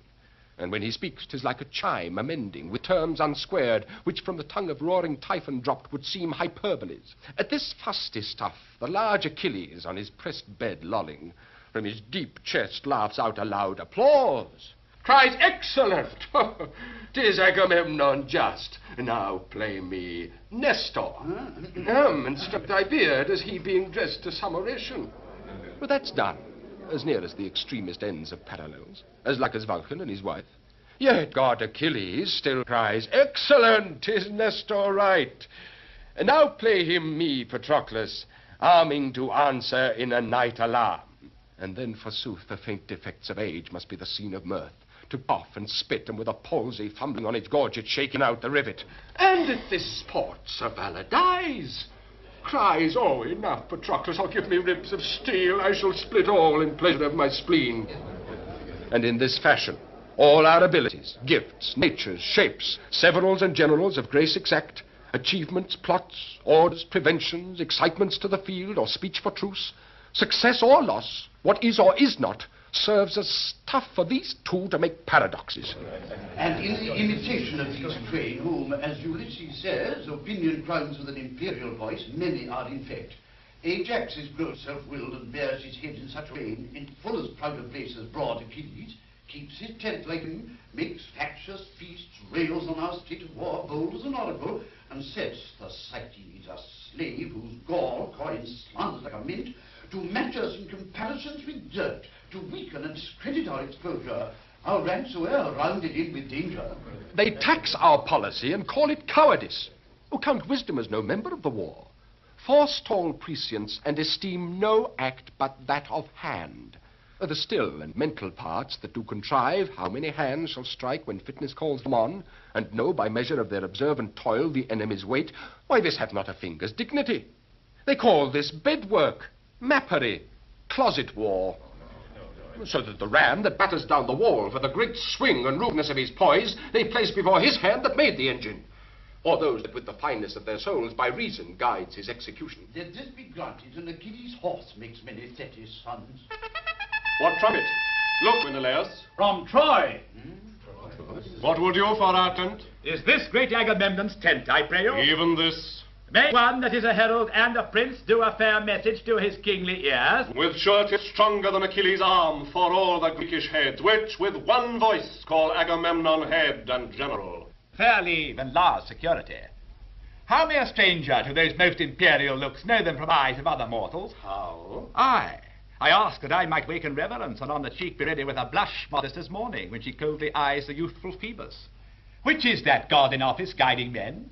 Which is the Agamemnon? This Troyan scorns us. All the men of Troy are ceremonious courtiers. The courtiers as free as debonair, unarmed as bending angels, that's their fame in peace. But when they would seem soldiers, they have galls, good arms, strong joints, true swords, and Jove's accord, nothing so full of heart. But peace in ears, peace, Troyan, lay thy finger on thy lips, the worthiness of praise disdains his worth, if that the praised himself bring the praise forth. But what the repining enemy commends, that breath fame blows, that praise so pure transcends. Sir, you of Troy, call you yourself Aeneas? I, Greek, that is my name. What's your affair, I pray you? Sir, pardon, 'tis for Agamemnon's ears. He hears not privately that comes from Troy. Nor I from Troy come not to whisper him. I bring a trumpet to awake his ear, to set his sense on the attentive bent, and then to speak. Speak frankly as the wind. It is not Agamemnon's sleeping hour. That thou shalt know, Troyan, he is awake, he tells thee so himself. Ah. Trumpet, blow loud. Send thy brass voice through all these lazy tents, and every Greek of metal let him know what Troy means fairly shall be spoke aloud.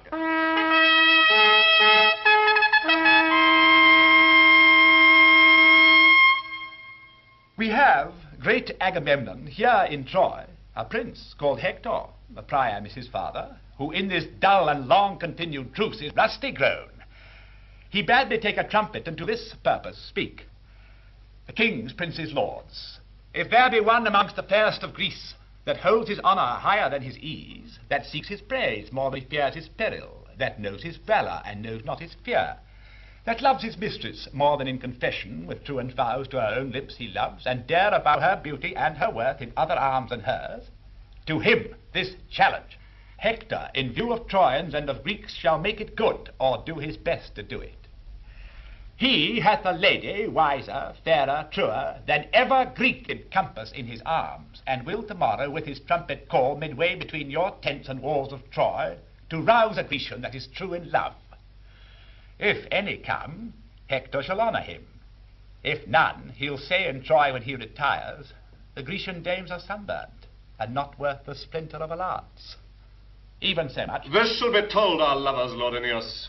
If none of them have soul in such a kind, we left them all at home.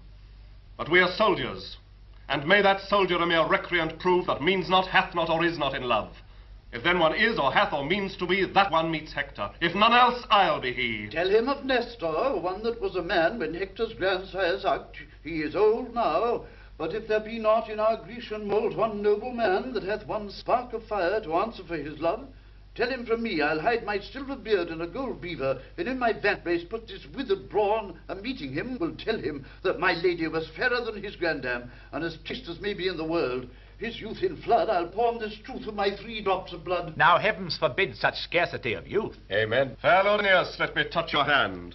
To our pavilion shall I lead you first. Achilles shall have word of this intent, so shall each lord of Greece from tent to tent. Yourself shall feast with us before you go, and find the welcome of a noble foe. Nestor. What says Ulysses? I have a young conception in my brain. Be you my time to bring it to some shape. What is't? This 'tis.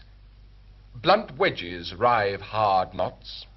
The seeded pride that hath to this maturity blown up in rank Achilles must or now be cropped, or, shedding, breed a nursery of like evil to overbulk us all. Well, and how? This challenge that the gallant Hector sends, however it is spread in general name, relates in purpose only to Achilles. True, the purpose is perspicuous even as substance, whose grossness little characters sum up, and in the publication make no strain, but that Achilles, were his brain as barren as banks of Libya, though Apollo knows 'tis dry enough, will with great speed of judgment, I with celerity, find Hector's purpose pointing on him. And wake him to the answer, think you? Why, 'tis most meet. May you well suppose that can from Hector bring his honour off, if not, though it be a sportful combat, yet in this trial much opinion dwells. For here the Trojans taste our dearest repute with their finest palate, and trust to me, Ulysses, our imputation shall be oddly poised in this wild action, for the success, although particular, shall give a scantling of good or bad unto the general. And in such indexes, although small pricks to their subsequent volumes, there is seen the baby figure of the giant mass of things to come at large.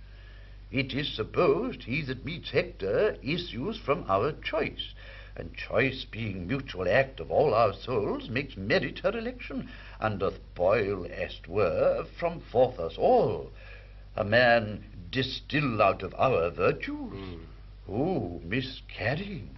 What heart from hence receives the conquering part to steal a strong opinion to themselves? Which, entertained, limbs are his instruments in no less working than our swords and bows directive by the limbs. Give pardon to my speech. Therefore 'tis meet Achilles meet not Hector.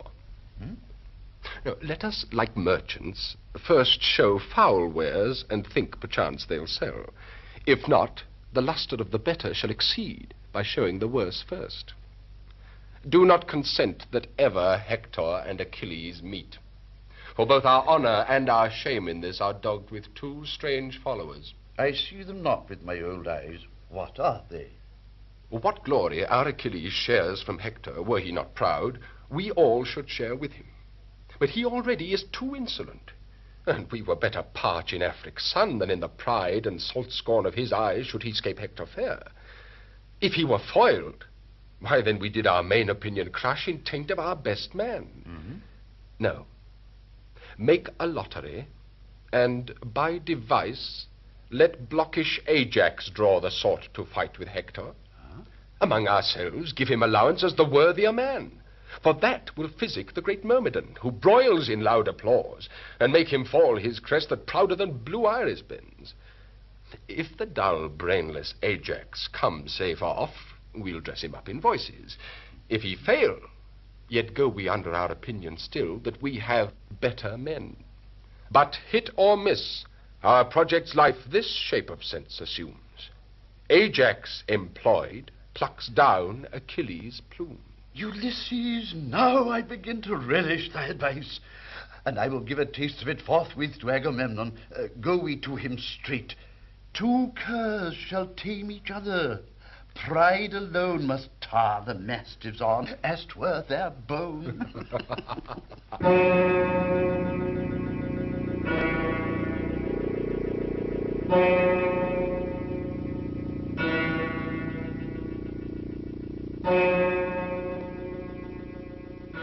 Thersites. Agamemnon, how if he had boils, full, all over, generally? Thersites. And those boys did run, say so. Did not the general run then? Were not that a botchicor? Dog. Then there would come some matter from him. I see none now. Bitch wolf son, canst thou not hear? Feel they... Ah! The plague of Greece upon thee, thou mongrel beef-witted lord. Speak then, thou Phineas Evan, speak. I will beat thee into handsomness. I would sooner rail thee into wit and holiness. I think thy horse will sooner coronation than thou learn a prayer without book. Thou canst strike, canst thou? A red murrain on thy jade's tricks. Toadstool, learn me the proclamation. Dost thou think I've no sense, thou strikest me thus? The proclamation. Thou art proclaimed a fool, I think. Do not, Porpentine, do not. My fingers itch. I would thou didst itch from head to foot, and I had the scratching of thee. I would make thee the loathsomest scab in Greece. When thou art forth in the incursions, thou strikes as slow as another. I say the proclamation! Thou grumblest and railest every hour on Achilles, and thou art as full of envy at his greatness as Cerberus is at Proserpina's beauty. Aye, that thou barkst at him. Mistress Thersites. Thou shouldst strike him. Cobloaf! He would pun thee into shivers with his fist as a sailor breaks a biscuit. Horse and cow. Do, thou stool for a witch. Aye, do, thou sudden-witted lord. Thou hast no more brain in thy head than I have in mine elbows. An acidicum acute to thee. Thou scurvy, valiant ass. Oh. Thou art here but to thrash Trojans, and thou art bought and sold amongst those of any wit, like a barbarian slave. Aye, thou used to beat me. I will begin at thy heel and tell what thou art by inches. Thou thing of no bowels, thou! You dog! You scurvy lord! Okay! Mouthy idiot! Do! Camel, do! Why, how now, Ajax? Wherefore do you this? How now, Thersites, what's the matter, man? You see him there, do you? Aye, what's the matter? Nay, look upon him. So I do, what's the matter? Nay, but regard him well. Well, why I do so? But yet do look not well upon him, for whomsoever you take him to be, he's Ajax. I know that fool. Ah, but that fool knows not himself. Therefore I beat thee. No. What modicums of wit he utters. His evasions have ears, dust long. I bobbed his brain more than he's beat my bones. I will buy 9 sparrows for a penny, and his pia mater is not worth a 9th part of a sparrow. This lord, Achilles, Ajax, who wears his wit in his belly and his guts in his head, I'll tell you what I say of him. What? I say this Ajax, Good Ajax has not so much wit Nay, I must hold as you. will stop the eye of Helen's needle. For whom he comes to fight. He's fool. I would have peace and quietness, but the fool will not. He there, that he. Look you there. Oh, that damn cur! Will you set your wit to a fool? No, I warrant you for a fool's worth shaming. Good words, Thersites. What's the quarrel? I bade the vile owl go learn me the tenor of the proclamation, and he rails upon me. I serve thee not. Go to! I serve here voluntary. The last service was sufferance. 'Twas not voluntary. No man is beaten voluntary. Ajax was here the voluntary, and you was under an impress. Oh, e'en so. A great deal of your wit, too, lies in your sinews, or else there be liars. Hector shall have a great catch if he knock out either of your brains. He would as good crack a fusty nut with no kernel. What, with me too, Thersites? There's Ulysses and old Nestor, whose wit was mouldy ere your grandsires had nails on their toes. Yoke you like draft oxen and make you plough up the wall. What? Yes, good sooth. True, Achilles! True, Ajax! True! I shall cut out your tongue. 'Tis no matter. I shall speak as much wit as thou after. No more words, Thersites. Peace. I will hold my peace when Achilles' brooch bids me, shall I? There's for you, Patroclus. I'll see you hanged like cut poles ere I come any more to your tents. I will keep where there's wit stirring and leave the faction of fools. A good riddance. Marry, this, sir, is proclaimed through all our host. And Hector by the 5th hour of the sun will, with a trumpet twixt our tents and Troy, tomorrow morning call some knight to arms that hath a stomach. And such a one that dare maintain, I know not what. 'Tis trash. Farewell. Farewell? Who shall answer him? I know not. 'Tis put to lottery. Otherwise, he knew his man. Oh, meaning you! I will go learn more of it.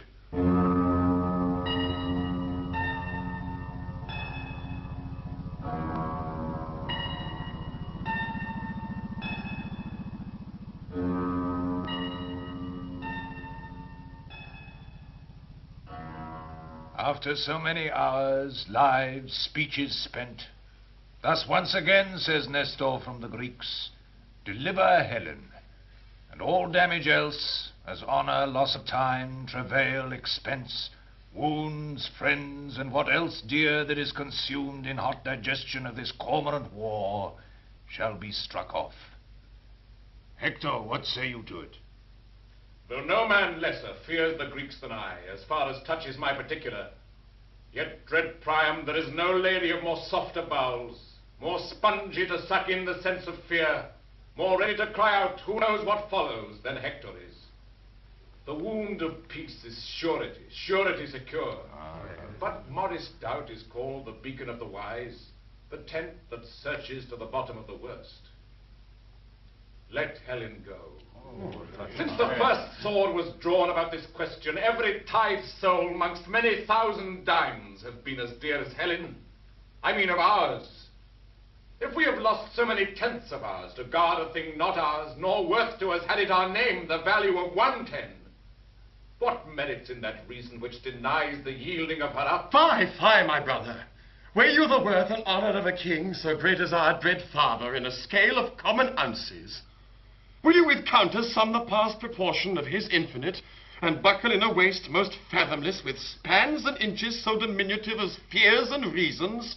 Fie, for godly shame! No marvel, though, you bite so sharp at reasons. You are so empty of them. Should not our father bear the great sway of his affairs with reasons? Because your speech has none that tells him so. You are for dreams and slumbers, brother priest. You fur your gloves with reason. Here are your reasons. You know an enemy intends you harm. You know a sword employed is perilous, and reason flies, the object of all harm.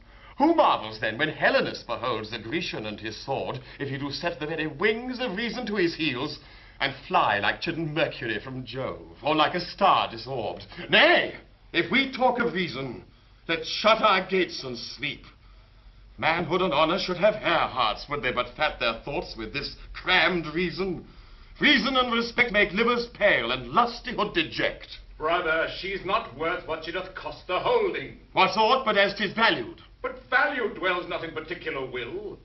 It holds his estimate and dignity as well wherein 'tis precious of itself as in the prizer. 'Tis mad idolatry to make the service greater than the god, and the will dotes that is inclinable to what infectiously itself affects, without some image of the affected merit. I take today a wife, and my election is led on in the conduct of my will. My will enkindled by mine eyes and ears, two traded pilots twixt the dangerous shores of will and judgment. How may I avoid, although my will distaste what it elected, the wife I chose? There can be no evasion to blench from this, and to stand firm by honor. We turn not back the silks upon the merchant when we have soiled them, nor the remainder viands we do not throw in unrespected sieve, because we now are full. It was thought meet Paris should do some vengeance on the Greeks. Your breath of full consent buried his sails. The seas and winds, old wranglers, took a truce and did him service. He touched the ports desired. And for an old aunt whom the Greeks held captive, he brought a Grecian queen whose youth and freshness wrinkles Apollo's and makes stale the morning. Why keep we her? The Grecians keep our aunt. Is she worth keeping? Why, she is a pearl whose price hath launched above 1,000 ships and turned crowned kings to merchants. If you'll avouch 'twas wisdom Paris went, as you must needs, for you all cried, go, go.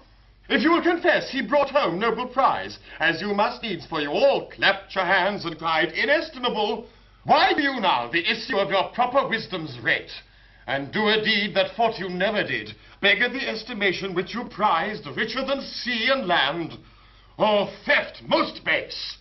That we have stolen what we do fear to keep, but thieves, unworthy of a thing so stolen, that in their country did them that disgrace, we fear to warrant in our native place. Cry, Trojans, cry! What noise? What shriek is Cry, this? It is our bad Troy! sister, I can know her voice. Cry, Trojans, cry! Lend me 10,000 eyes, and I will fill them with prophetic tears. Virgins and boys, mid-aged and wrinkled old, soft infancy that nothing can but cry, add to my clamor, let us pay betimes a moiety of that mass of moan to come. Cry, Triumphs, cry, practice your eyes with tears. Troy must not be, nor goodly Ilium stand. Our firebrand brother Paris burns us all. Cry, Triumphs, cry, a Helen and a woe. Cry, cry, Troy burns, or else let Helen go.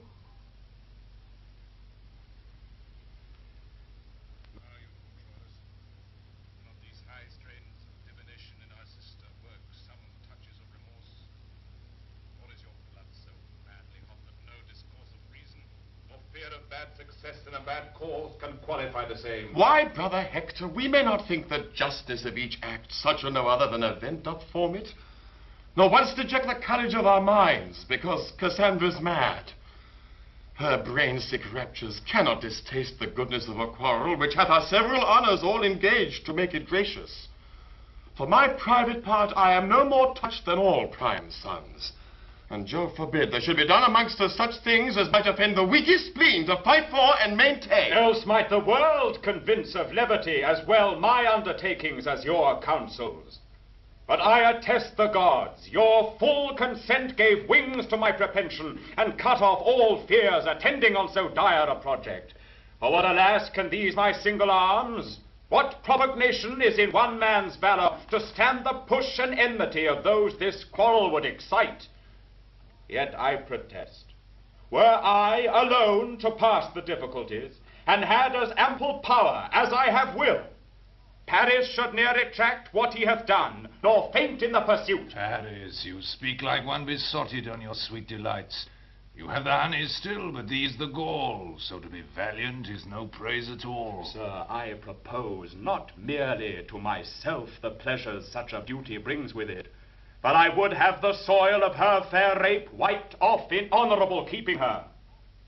What treason were it to the ransacked queen, disgrace to your great worths, and shame to me now to deliver her possession up on terms of base compulsion? Can it be that so degenerate a strain as this should once set footing in your generous bosoms?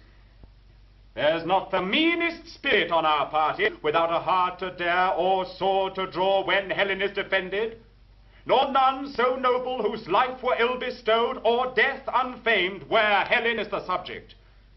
Then I say, well may we fight for her whom we know well the world's large spaces cannot parallel. Paris and Troilus, you have both said well, and on the cause and question now in hand have glozed but superficially, not much unlike young men, who Aristotle thought unfit to hear moral philosophy. The reasons you allege do more conduce to the hot passion of distempered blood than to make up a free determination twixt right and wrong. For pleasure and revenge have ears more deaf than adders to the voice of any true decision. Nature craves all dues be rendered to their owners. Now, what nearer debt in all humanity than wife is to the husband? If this law of nature be corrupted through affection, and that great minds of partial indulgence to their benumbed wills resist the same, there is a law in each well-ordered nation to curb those raging appetites that are most disobedient and refractory. If Helen then be wife to Sparta's king, as it is known she is, these moral laws of nature and of nations speak aloud to have her back returned. Thus to persist in doing wrong extenuates not wrong, but makes it much more heavy. Hector's opinion is this in way of truth. Yet nevertheless, my sprightly brethren, I propend to you in resolution to keep Helen still. For 'tis a cause that hath no mean dependence upon our joint and several dignities. Why, there you touched the life of our design. Were it not glory that we're more affected than the performance of our heaving spleens, I would not wish a drop of Trojan blood spent more than her defense. But, worthy Hector, she is a theme of honor and renown, a spur to valiant and magnanimous deeds, whose present courage may beat down our foes, and fame in time to come canonize us. For I presume brave Hector would not lose so rich advantage of a promised glory as smiles upon the forehead of this action for the wide world's revenue. I'm yours, you valiant offspring of great Priamus. I have a roisting challenge sent amongst the dull and factious nobles of the Greeks will strike amazement to their drowsy spirits. I was advertised their great general slept, whilst emulation in the army crept. This, I presume, will wake him.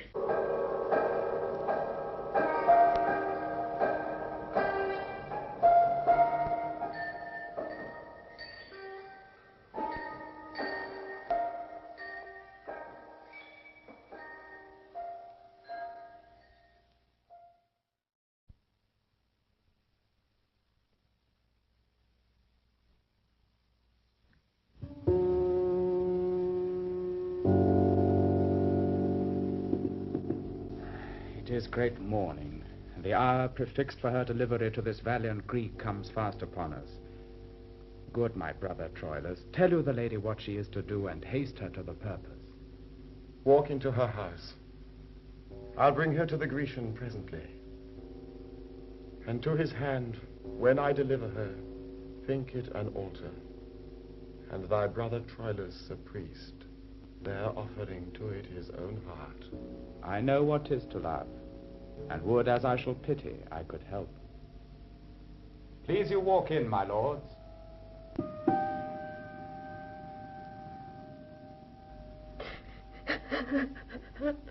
Be moderate, be moderate. Oh, I tell you, me of moderation.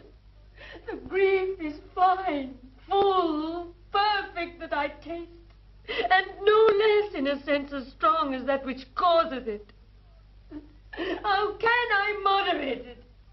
If I could temporize with my affection or brew it to a weak and colder palate, the like a layman could I give my grief. My love admits no qualifying dross, no more my grief in such a precious loss. Here he comes, our sweet duck. Oh, Troilus, Troilus! Oh, what a pair of spectacles is here. Let me embrace too. Oh, heart, as the goodly saying is, oh, heart, heavy heart, why sighest thou without breaking? Where he answers again, because thou canst not ease thy smart by friendship, nor by speaking. There was never a truer rhyme. Let us cast away nothing, for we may live to have need of such a verse. We see it, we see it.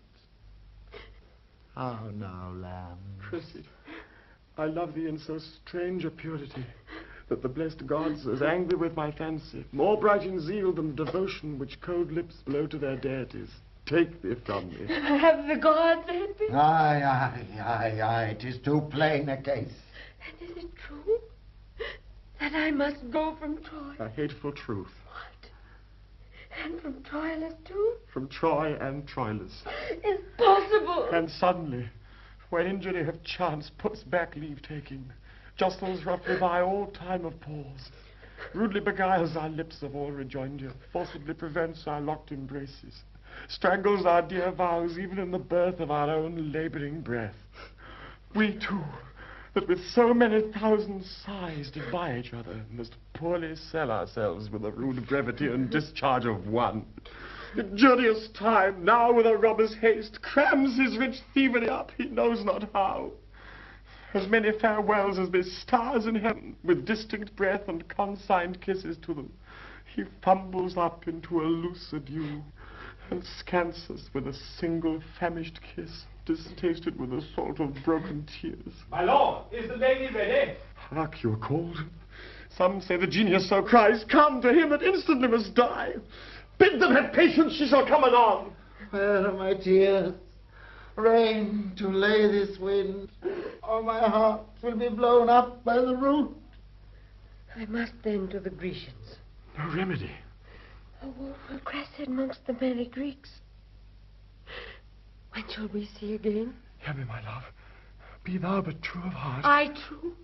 How now? What wicked theme is this? Never must use expostulation kindly, for it is parting from us. I speak not be thou true as fearing thee, for I will throw my glove to death himself, that there's no maculation in thy heart. But be thou true, say I, to fashion in my sequent protestation. Be thou true, and I will see thee. Oh, you shall be exposed, my lord, to dangers as infinite as imminent. But I'll be true. And I'll grow friend with danger. Wear this sleeve. And you this glove.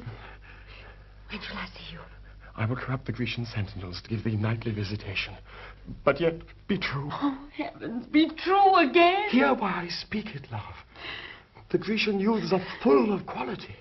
They're loving, well composed with gifts of nature, flowing and swelling o'er with arts and exercise.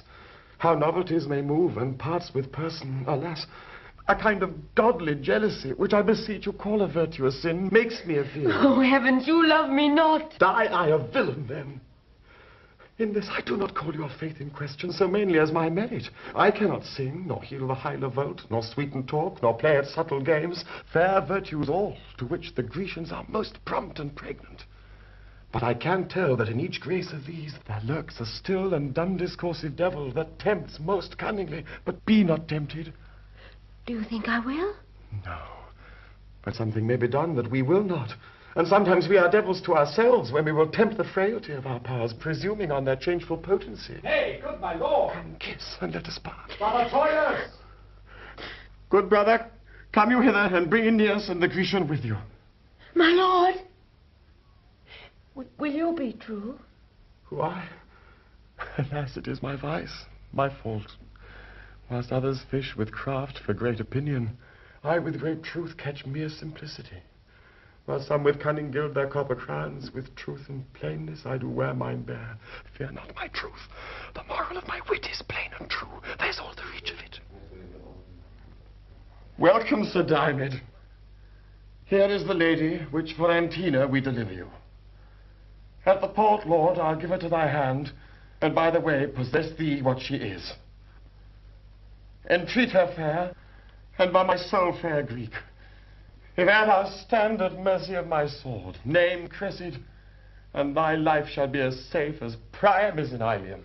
Fair Lady Cressida, so please you save the thanks this prince expects.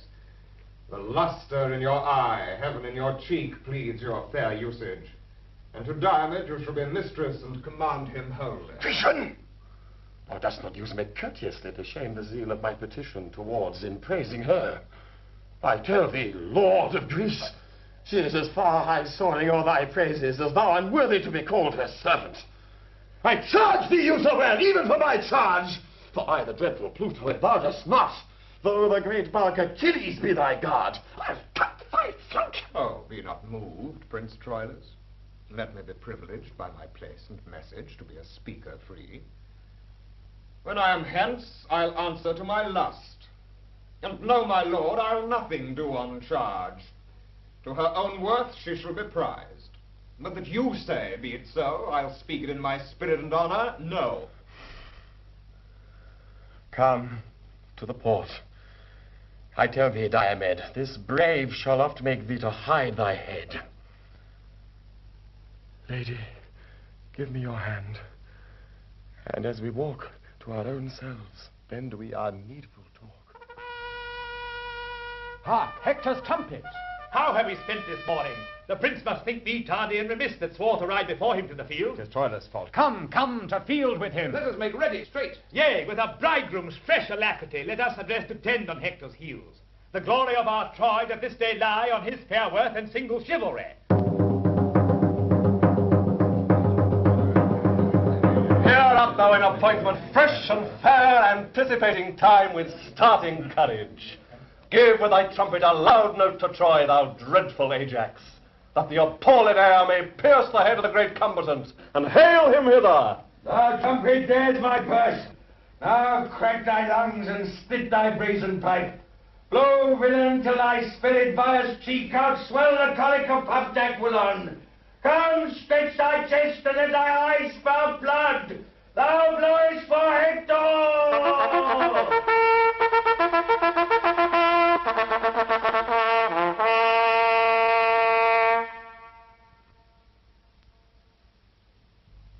No trumpet answers. 'Tis but early days. Is not yon Diomed with Calchas' daughter? 'Tis he. I ken the manner of his gait. He rises on the toe. That spirit of his in aspiration lifts him from the earth. Is this the Lady Cressida? Even she. Most dearly welcome to the Greeks, sweet lady. Our general doth salute you with a kiss. Oh, yet is the kindness but particular. 'Twere better she were kissed in general. I'll begin. So much for that talk. I'll take that winter from your lips, fair lady. Achilles bid you welcome. I had good argument for kissing once, but that's no argument for kissing now. For thus popped Paris in his argument. And parted thus, you and your argument. Deadly gall and feel of all our scorns for which we lose our heads to give his horn. The first was Menelaus kissed. This mine, Patroclus kisses you. Oh, this is trim. Paris and I kiss evermore for him. I'll have my kiss, sir. Lady, by your leave. In kissing, do you render or receive? Both take and give. I'll make my match to live. The kiss you take is better than you give, therefore no kiss. I'll give you boot. I'll give you 3 for 1. You're an odd man. Give even or give none. An odd man, lady. Every man is odd. No, Paris is not. For you notice true that you are odd, and he is even with you. I am very bad head. Who have you sworn? If for no match your nail against his horn, may I, sweet lady, beg a kiss of you? You may. I do desire it. Why, beg then.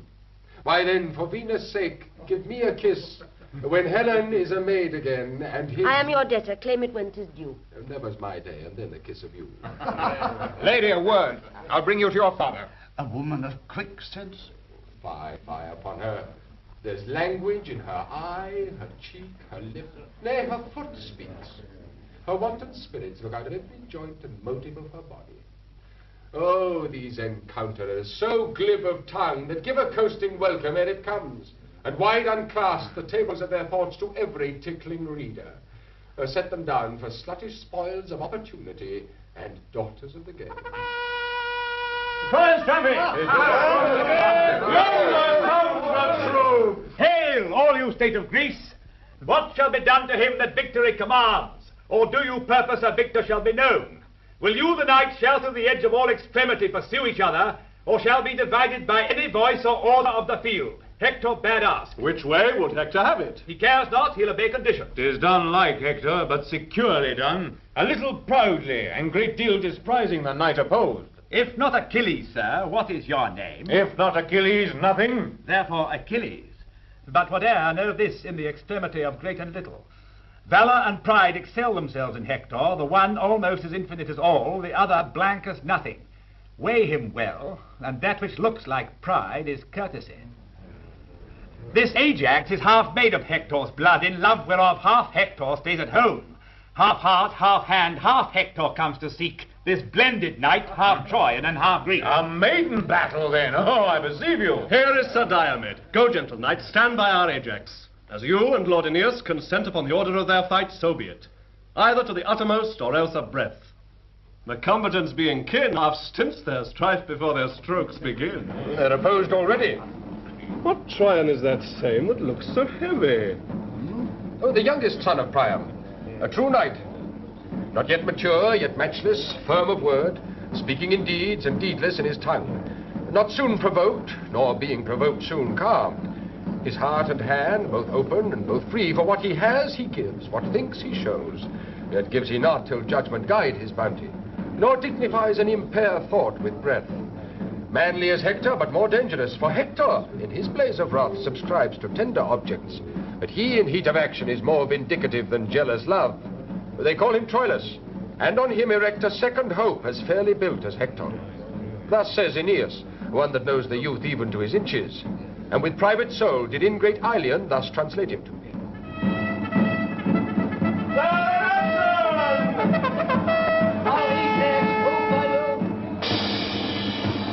Hector, thou sleepst, awake thee!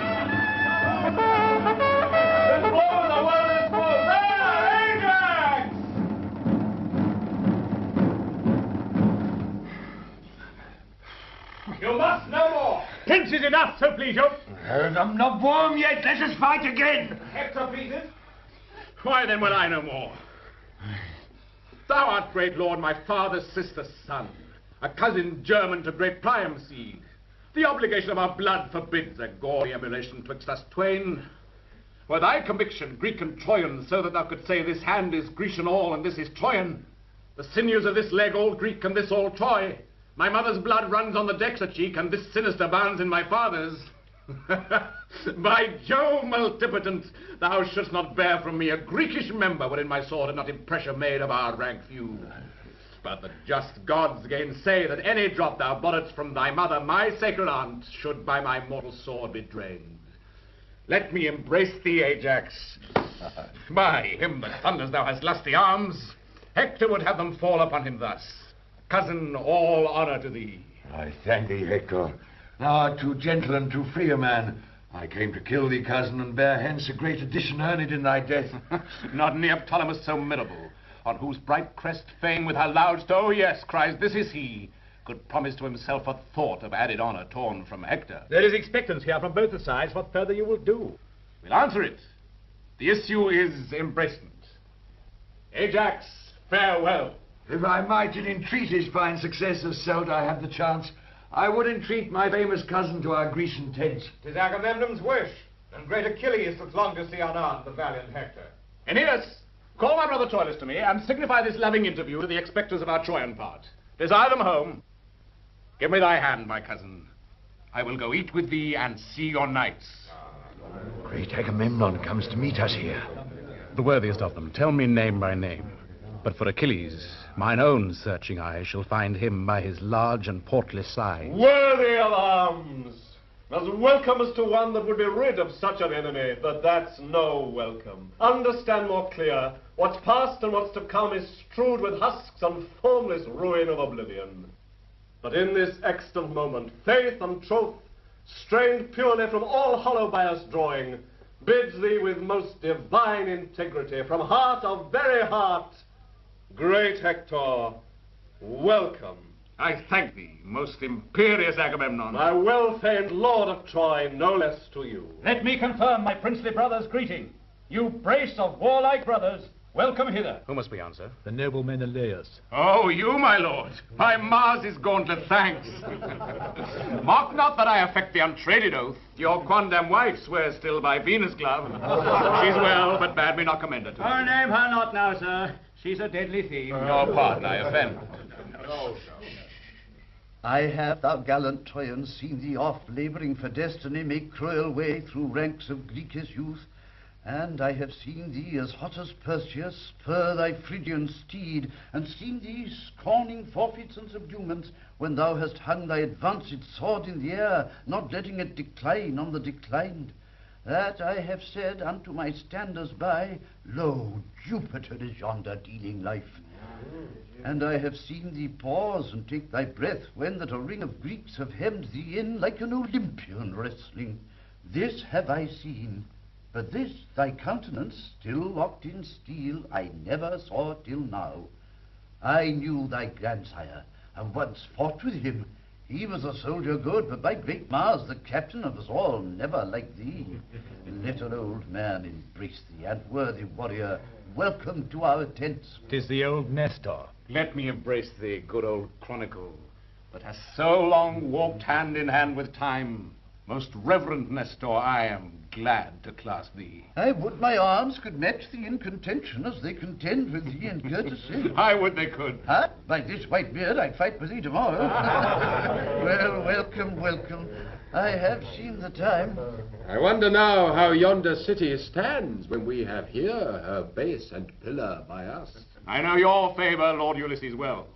Ah, sir, there's many a Greek and Trojan dead since first I saw yourself and Diomedes in Ilion on your Greekish embassy. Sir, I foretold you then what would ensue.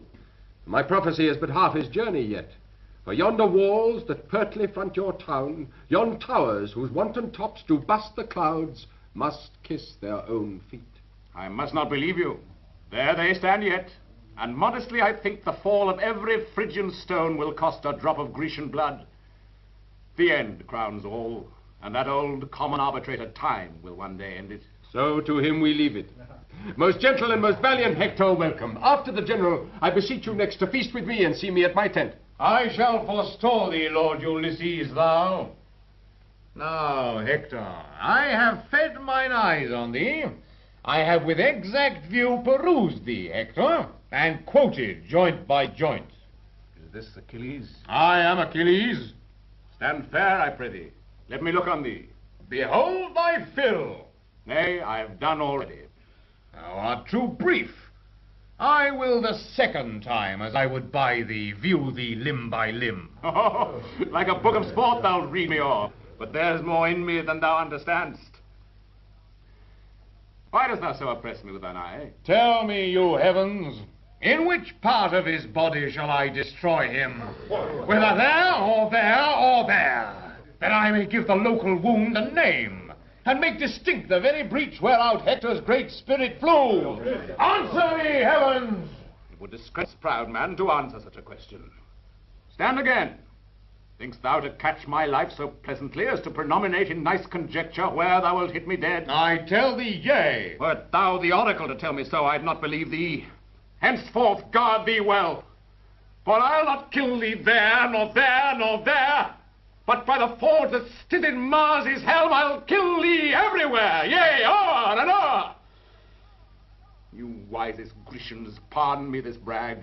His insolence draws folly from my lips, but I'll endeavor deeds to match these words, or may I never... Do not chafe thee, cousin, and you, Achilles, let these threats alone till accident or purpose bring you to it.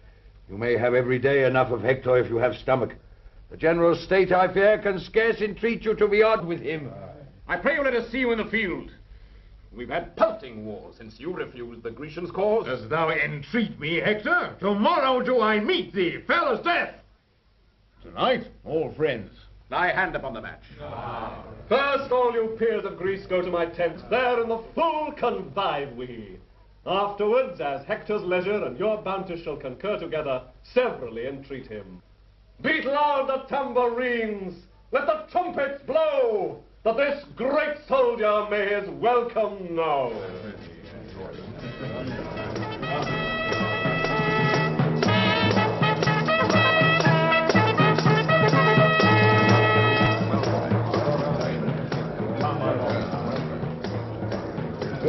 My lord Ulysses, tell me, I beseech you, in what place of the field doth Calchas keep? At Menelaus' tent, most princely Troilus.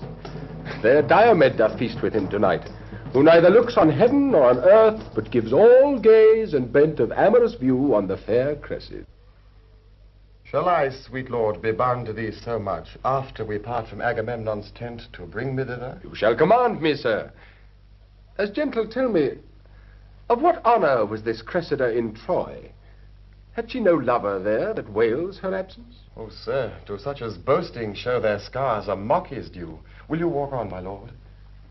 She was beloved, she loved, she is and doth. But still sweet love is food for fortune's tooth.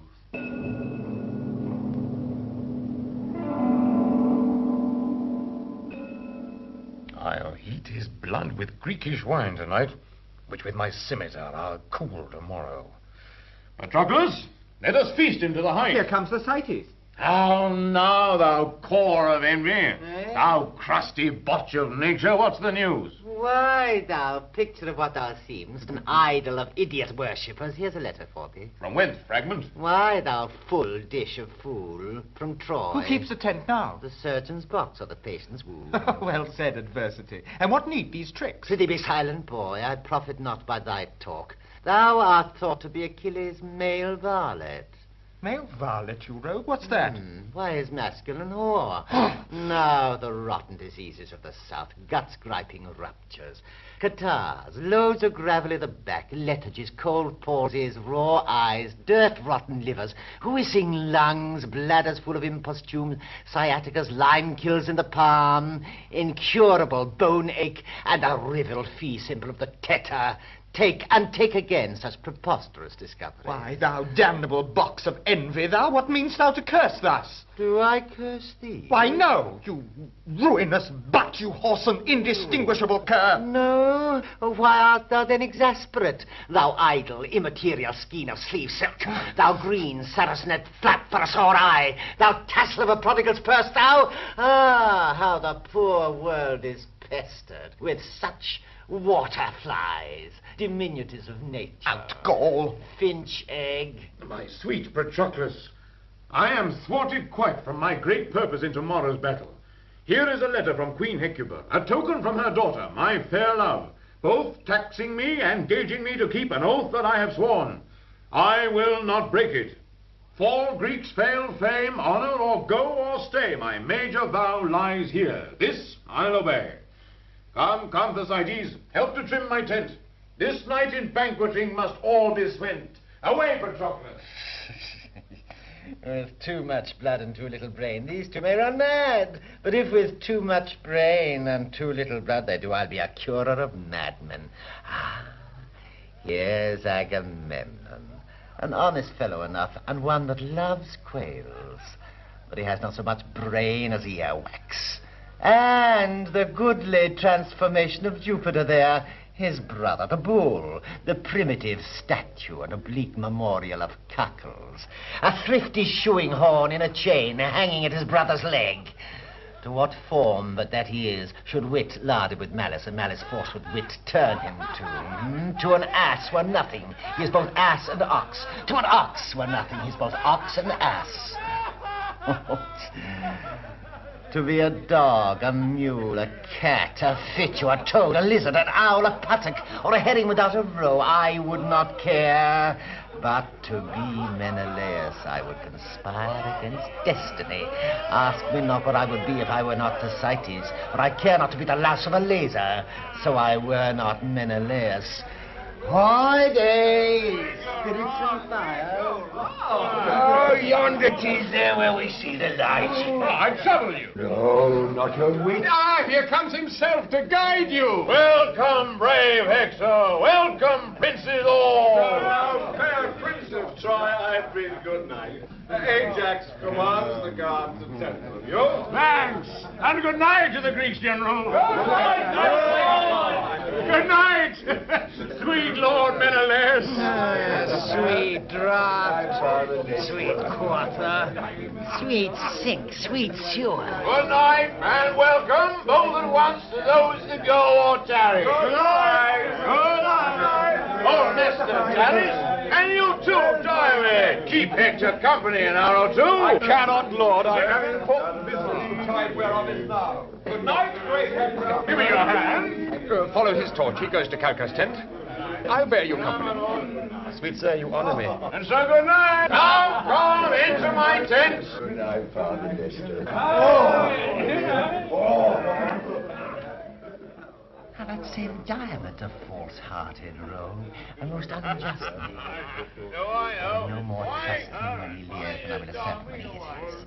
He will spend his mouth and promise like Brabler the hound, but when he performs, astronomers foretell it, it is prodigious. There will come some change. The sun borrows of the moon when Diomedes keeps his word. I would rather leave to see Hector than not to dog him. They say he keeps a Trojan drab and uses the traitor Calchas' his tent. And after, nothing but lechery, all incontinent violence.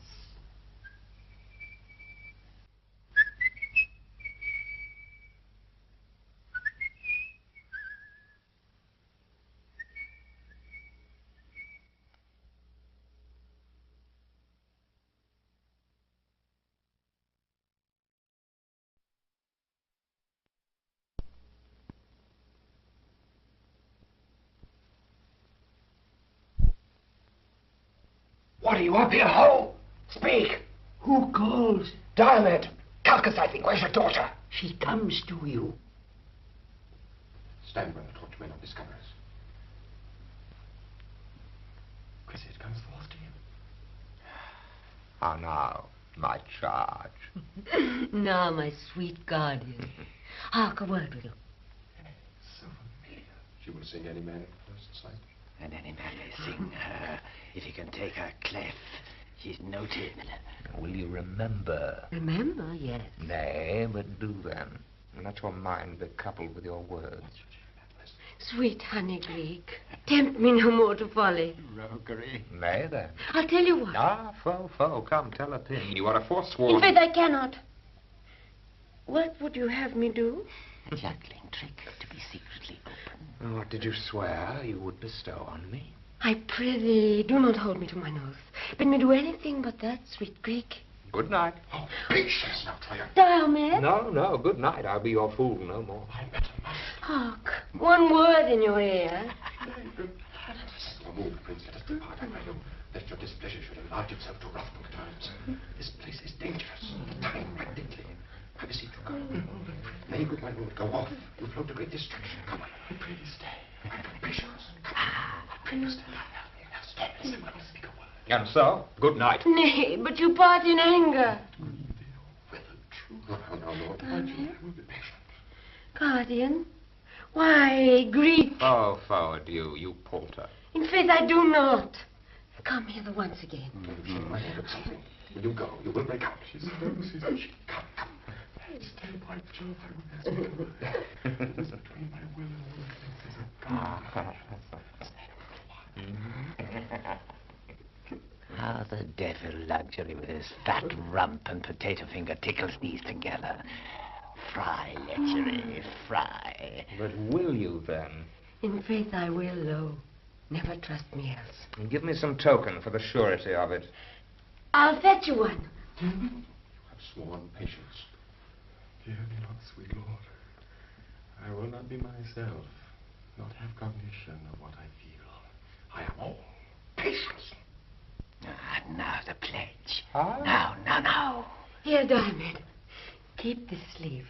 Oh, beauty, where is thy faith? My lord, I will be patient. I will. You look upon that sleeve.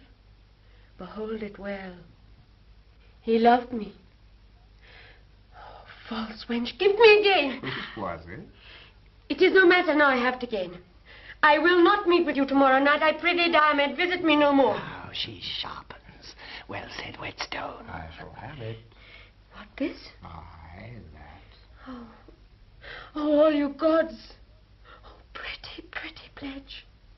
Thy master now lies thinking in his bed of thee and me, and sighs, and takes my glove, and gives memorial dainty kisses to it as I kiss thee. Nay, do not snatch it from me. He that takes that doth take my heart withal. I had your heart before. This follows it. I did swear. You shall not have it, Diamond. First, you shall not. I'll give you something else. I will have this. Whose was it? It is no matter. Come, tell me whose it was. It was one that loved me better than you will. But now you have it, take it. Whose was it? By old Diana's waiting women yond, and by herself. I will not tell you whose. Tomorrow will I wear it on my helm, and grieve his spirit that dares not challenge it. Worse by the devil, lost it on my home, it should be challenged. Well, 'tis done, 'tis past.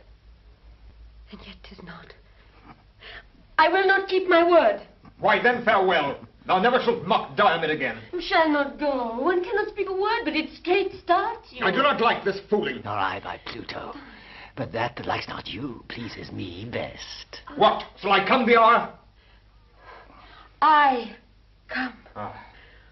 Oh, Jove, do come. I shall be plagued. Farewell till then. Good night. I pray thee, come. Troilus, farewell. One eye yet looks on thee, but with my heart the other eye doth see. Ah, poor our sex. This fault in us I find. The error of our eye directs our mind. What error leads master? Oh, then conclude. Minds swayed by eyes are full of turpitude. A proof of strength she could not publish more, unless she say my mind is now turned whore. All's done, my lord. It is. Why stay we then? To make a recordation to my soul of every syllable that here was spoke.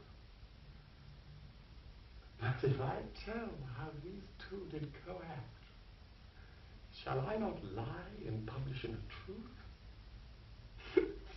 Yet there is a credence in my heart, an esperance so obstinately strong that doth invert the attest of eyes and ears, as if those organs had deceptious functions created only to calumniate. Was Cressida here? I cannot conjure, Troyan. She was not sure. Most sure she was. Why, my negation hath no taste of madness. Nor mind, my lord, Cressida was here but now. I should not be believed for womanhood. Think we had mothers. Do not give advantage to stubborn critics apt without a theme for deprivation to square the general sex by Cressida's rule. Rather think this not Cressida. What hath she done, Prince, that can soil our mothers? Nothing at all, unless that this was she. Will he swagger himself out on his own eyes? This she? No, this is Diomedes, Cressida. If beauty have a soul, this is not she. If souls guide vows, if vows be sanctimony, if sanctimony be the god's delight, if there be rule in unity in self, this is not she. Oh, madness of discourse! That course sets up with and against itself, bifold authority. Where reason can revolt without perdition, and loss assume all reason without revolt. This is and is not Cressida. Within my soul there doth conduce a fight of this strange nature, that a thing inseparate divides more wider than the sky and earth, and yet the spacious breadth of this division admits no artifice for a point as subtle as Ariadne's broken wolf to enter. Instance! Oh, instance! Strong as Buddha's gaze! Cressida is mine, tied with the bonds of heaven! Instance! Oh, instance! Strong as heaven itself! The bonds of heaven have slipped! Dissolved and loosed, and with another knot, 5-finger tied, the fractions of her faith, the orts of her love, the fragments, scraps, the bits and greasy relics of her odd-eaten faith, are bound to Diomedes! The worthy Troilus be but half attached to that which here his passion doth express. Ay, Greek, and that shall be divulged well in characters as red as Mars' his heart inflamed with Venus. Never did young man fancy with so eternal and so fixed a soul. Ah, Greek, as much as I do Cressida love, so much my weight hate I her Diomed. Let's leave his mind that he'll bear in his helm. Were it a cast composed by Vulcan's skill, my sword should bite it, not the dreadful spout which shipmen to the hurricano call, constringed in mass by the almighty sun, shall deceive with more clamour Neptune's ear in his descent, than shall my prompted sword falling on Diomedes! He'll tickle it for his concubine. Oh, Cressida! Oh, false Cressida! False! False! False! Let all untruth stand by thy stained name, and they'll seem glorious. Contain yourself. Your passion draws ears hither. I have been seeking you this hour, my lord. Hector by this is arming him in Troy. Ajax your guard stays to conduct you home. Home with you, Prince. My courteous lord adieu. Farewell, revolted fair. And Diomed, stand fast, and wear a castle on thy head. I'll bring you to the gates. Accept distracted thanks.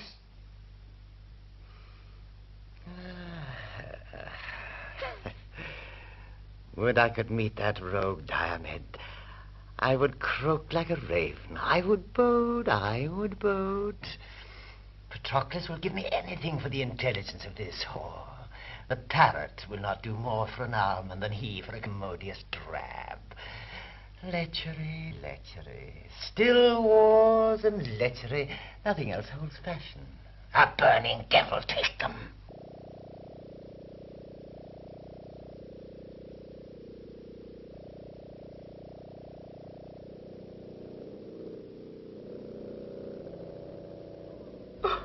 How?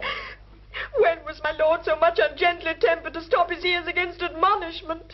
Unarm, and do not fight today. You train me to offend you. Get you gone. By the everlasting gods, I'll go. My dreams will sure prove ominous to the day. No more, I say. Where is my brother Hector? Here, sister, armed and bloody in intent.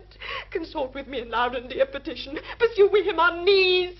For I have dreamt of bloody turbulence, and this whole night has nothing been but shapes and forms of slaughter. Oh, 'tis true. Oh, bid my trumpet sound. No, to Sally, for the heavens, sweet brother. Begone, I say. The gods have heard me swear. The gods are deaf to hot and peevish vows. They are polluted offerings, more abhorred than spotted livers in the sacrifice. Be persuaded. Do not count it wholly to hurt by being just. It is as lawful, for we would give much to use violent thefts and rob in the behalf of charity. It is the purpose that makes strong the vow. But vows to every purpose must not hold. Anon, sweet Hector. Hold you still, I say. Mine honor keeps the weather of my fate. Life every man holds dear, but the dear man holds honor far more precious dear than life. How now, young man? Meanst thou to fight today? Cassandra, call thy father to persuade. No, faith, young Troilus, doff thy harness youth. I am today the vein of chivalry. Let grow thy sinews till their knots be strong, and tempt not yet the brushes of the war. Unarm thee, go. And doubt thou not, brave boy, I'll stand today for thee and me and Troy. Brother, you have a vice of mercy in you which better fits a lion than a man. What vice is that? But Troilus, chide me for it. When many times the captive Grecian falls, even in the fan and wind of your fair sword, you bid them rise and live. Oh, 'tis fair play. Fool's play, by heaven, Hector. How now? How now? For the love of all the gods, let's leave the hermit pissing with our mothers. And when we have our armors buckled on, the venomed vengeance ride upon our swords. Spur them to ruthful work, rein them from ruth. Fie, savage, fie. Hector bent his walls. Troilus, I would not have you fight today. Who should withhold me? Not fate, obedience, nor the hand of Mars, beckoning with fiery truncheon my retire. Not Primus and Hecuba on knees, their eyes all galled with recursive tears. Nor you, my brother, with your true sword drawn opposed to hinder me, should stop my way.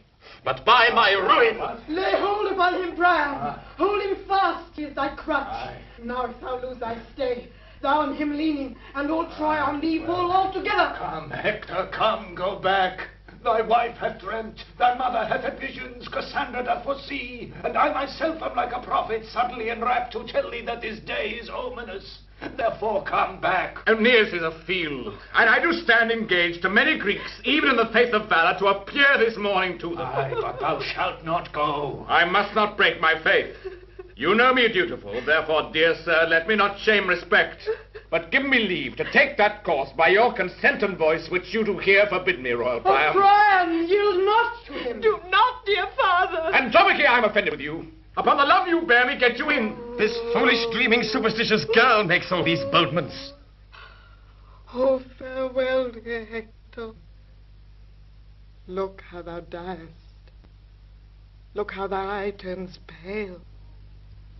Look how thy wounds do bleed at many vents. Hark, how Troy roars, how Hecuba cries out, how poor Andromache shrills a dolour falls. Behold distraction, frenzy, and amazement. Like witless antics one another meet, and all cry, Hector! Hector's dead! Away! Oh, Hector!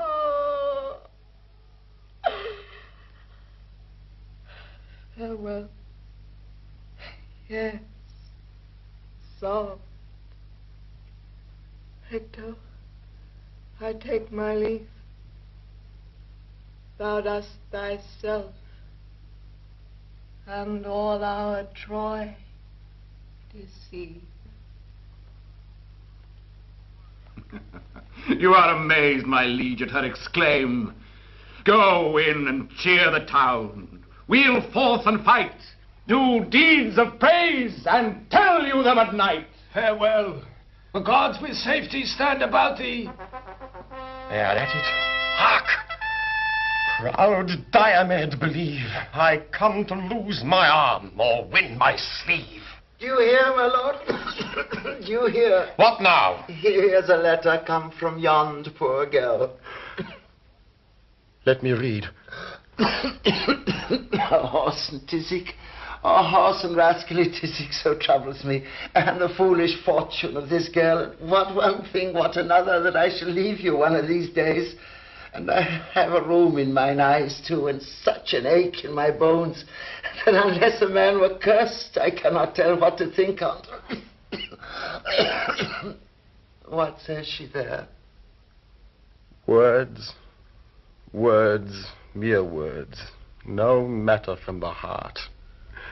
The effect doth operate another way. Go wind to wind, there turn and change together. My love with words and errors still she feeds, but edifies another with her deeds. Oh, but hear you, hear you, hear you.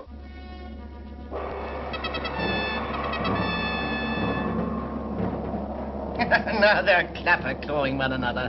I'll go look on. That dissembling, abominable varlet Diomed has got that same scurvy, doting, foolish young knave Sleeve of Troy there in his helm. Oh, I would fain see them meet. That same young Trojan ass that loves the whore there might send that Greekish, whoremasterly villain with the sleeve back to the dissembling, luxurious drab of a sleeveless errand. On the other side, the policy of those crafty, swearing rascals, that stale, old, mouse-eaten, dry cheese Nestor, and that same dog-fox Ulysses, has not proved what a blackberry. They set me up in policy, that mongrel cur Ajax, against that dog of as bad a kind Achilles, and now's the cur Ajax prouder than the cur Achilles, and will not arm today. Whereupon the Grecians begin to proclaim barbarism, and policy grows into an ill opinion. Soft, soft, here comes Sleeve, and other. Why not? For should I take the riven sticks, I would swim after it. Oh, let this call retire. I do not fly, but advantageous care withdrew me from the odds of multitude. Have at thee! Hold thy whore, Grecian. Now for thy whore, Trojan. Hat now the sleeve, hat now the sleeve. What art thou, Greek? Art thou for Hector's match? Art thou of blood and honor? Oh, no, I am a rascal, a scurvy, railing knave, a very filthy rogue. I do believe thee, knave. Oh, God, a merciful, thou wilt believe me, but a plague break thy neck for frighting me. Ah, what's become of the wenching rogues? I think they've swallowed one another. I would laugh at that miracle, yet in a sort, lechery eats itself. I'll seek them. Go, go, my servant. Take thou Troilus' horse. Present the fair steed to my lady Cressida. Fellow, commend my service to her beauty. Tell her I have chastised the amorous Trojan and am her knight by proof. I go, my lord. Renew! Renew! The fierce Polydamas has beat down Menon. Bastard Margareton has Dorius prisoner, and stands Colossus-wise, waving his beam upon the passionate courses of the kings of Patroclus and Cyrus. Polixenes is slain. Amphimachus and Thoas deadly hurt, Patroclus ta'en or slain, and Palamedes sore hurt and bruised. The dreadful secretary appalls our numbers. Haste, we Diomed, to reinforcement, or we perish all! Go, bear Patroclus' body to Achilles, and bid the snail-paced Ajax arm for shame. There is 1,000 Hectors in the field. Now here he fights on Galatea's horse, and there lacks work. Anon he's there afoot, and there they fly or die, like scaled skulls before the belching whale. There is he yonder, and there the strawy Greeks, right by his head, fall down before him like the mowers swayed. Here, there, and everywhere he leaves and takes. Dexterity is so obeying appetite, that what he will he does, and does so much, that proof is called impossibility. Oh, courage, courage, princes! Great Achilles is arming, weeping, cursing, vowing vengeance. Patroclus' wounds have roused his drowsy blood. Together with his mangled myrmidons, that noseless, handless, hacked-and-chipped, come to him crying on Hector. Ajax hath lost a friend, and foams at mouth, and he is armed and at it, roaring for Troilus, who had done today mad and fantastic execution, engaging and redeeming of himself with such a careless force and forceless care, as if that luck in very spite of cunning bade him win all. Troilus! thou coward, Troilus! Aye! There! So we draw together. Where is this Hector? Come now, boy queller, haste! Know what it is to meet Achilles angry! Hector! Where Hector? I will not harm Hector!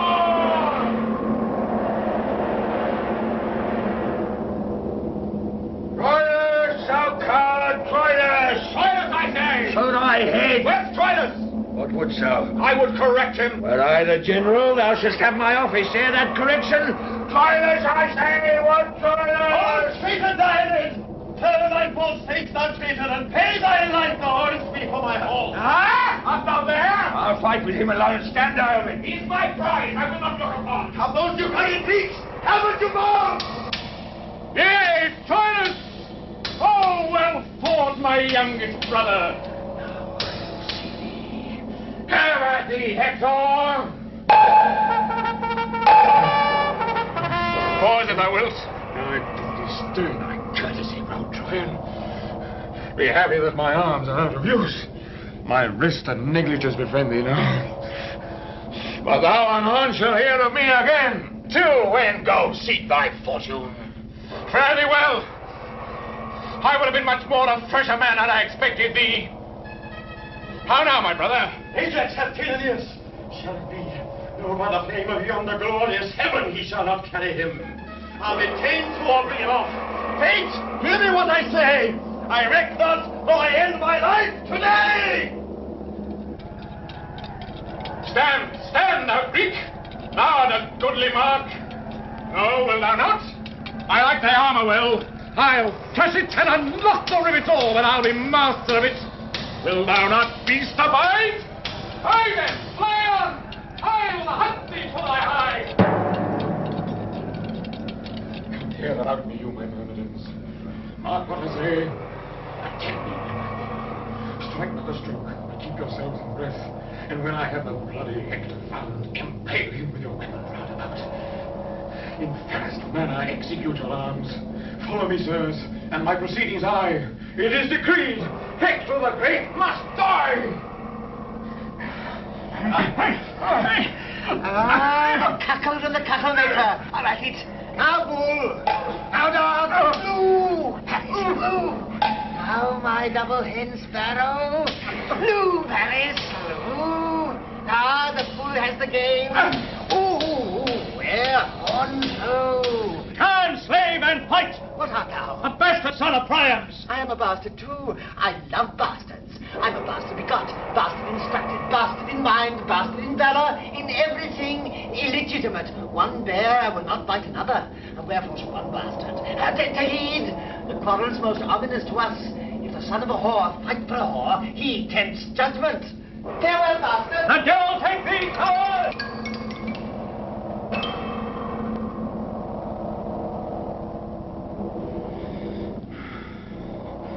Most putrefied core, so fair without, thy goodly armor thus hath cost thy life. Now is my day's work done. I'll take good breath. Rest, sword, thou hast thy fill of blood and death. Look, Hector, how the sun begins to set. How ugly night comes breathing at his heels. Even with the veil and darking of the sun to close the day up, Hector's life is done. I am unarmed. Forgo this vantage, Greek. Strike, fellows, strike! This is the man I seek! Ilion, fall thou. Now, Troy, sink down. Here lies thy heart, thy sinews, and thy bone. On, myrmidons! Cry you all amain! Achilles hath the mighty Hector slain! Hark! A retreat upon our Grecian part. The Trojan trumpet sound the light, my lord! The dragon wing of night o'erspreads the earth, and stickler-like and the armies separate. My half-supped sword that frankly would have fed, pleased with this dainty bait, thus goes to bed. Come, tie his body to my horse's tail. Along the field I will the Trojan trail.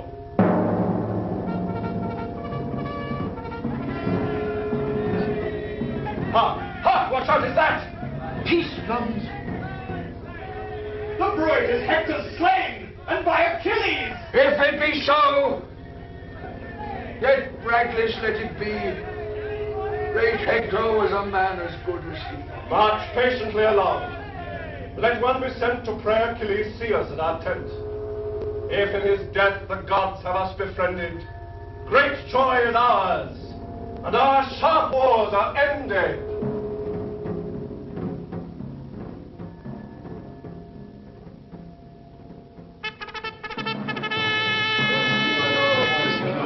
Stand ho! Yet now be masters of the field. Never go home! He is starving out the night! Hector is slain! The gods forbid! He's dead! And of the murderous horse's tail in beastly sort dragged through the shameful field. Frown on, you heavens! Affect your rage with speed. Sit gods upon your thrones and smite at Troy. I say at once! Let your brief plagues be mercy, and linger not our sure destructions on. You understand me not that tell me so.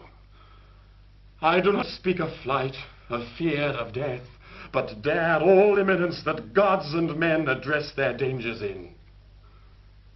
Hector is gone. Who shall tell Priam so, or Hecuba? Let him that will, as screech owl I be called, go into Troy and say there Hector's dead. There as a word will Priam turn to stone, make wells and Niobes of the maids and wives, cold statues of the youth, and in a word, scare Troy out of itself. But march away. Hector is dead. There is no more to say. Stay yet. You vile, abominable tents, thus proudly fight upon our Phrygian plains. Let Titan rise as early as he dare. I'll through and through you. And thou, great-sized coward, no space of earth shall sunder our two heads. I'll haunt thee like a wicked conscience still, that mouldeth goblins swift as frenzy's thoughts. Striketh we march to Troy. With comfort go. Hope of revenge shall hide our inward woe. But hear you, hear you. Hence, broker lackey, ignominy and shame pursue thy life, and live I with thy name. A goodly medicine for my aching bones. Oh, world, world, world. Thus is the poor ancient despised.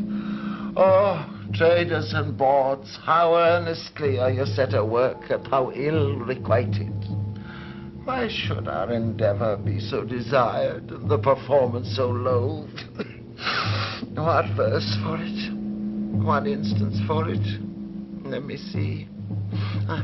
Full merrily the humble bee doth sing, till he hath lost his honey and his sting. And being once subdued in armed tale, sweet honey and sweet notes together fail. Good traders in the flesh, set this in your painted cloths. As many as be here of Pandar's hall, your eyes half out, weep out at Pandar's fall. Or if you cannot weep, yet give some groans, though not for me, yet for your aching bones. Brethren and sisters of the hold or trade, some 2 months hence my will shall here be made.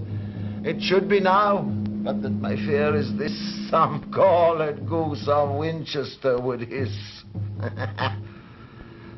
Till then, I'll sweat, seek about for eases, and at that time bequeath you my diseases.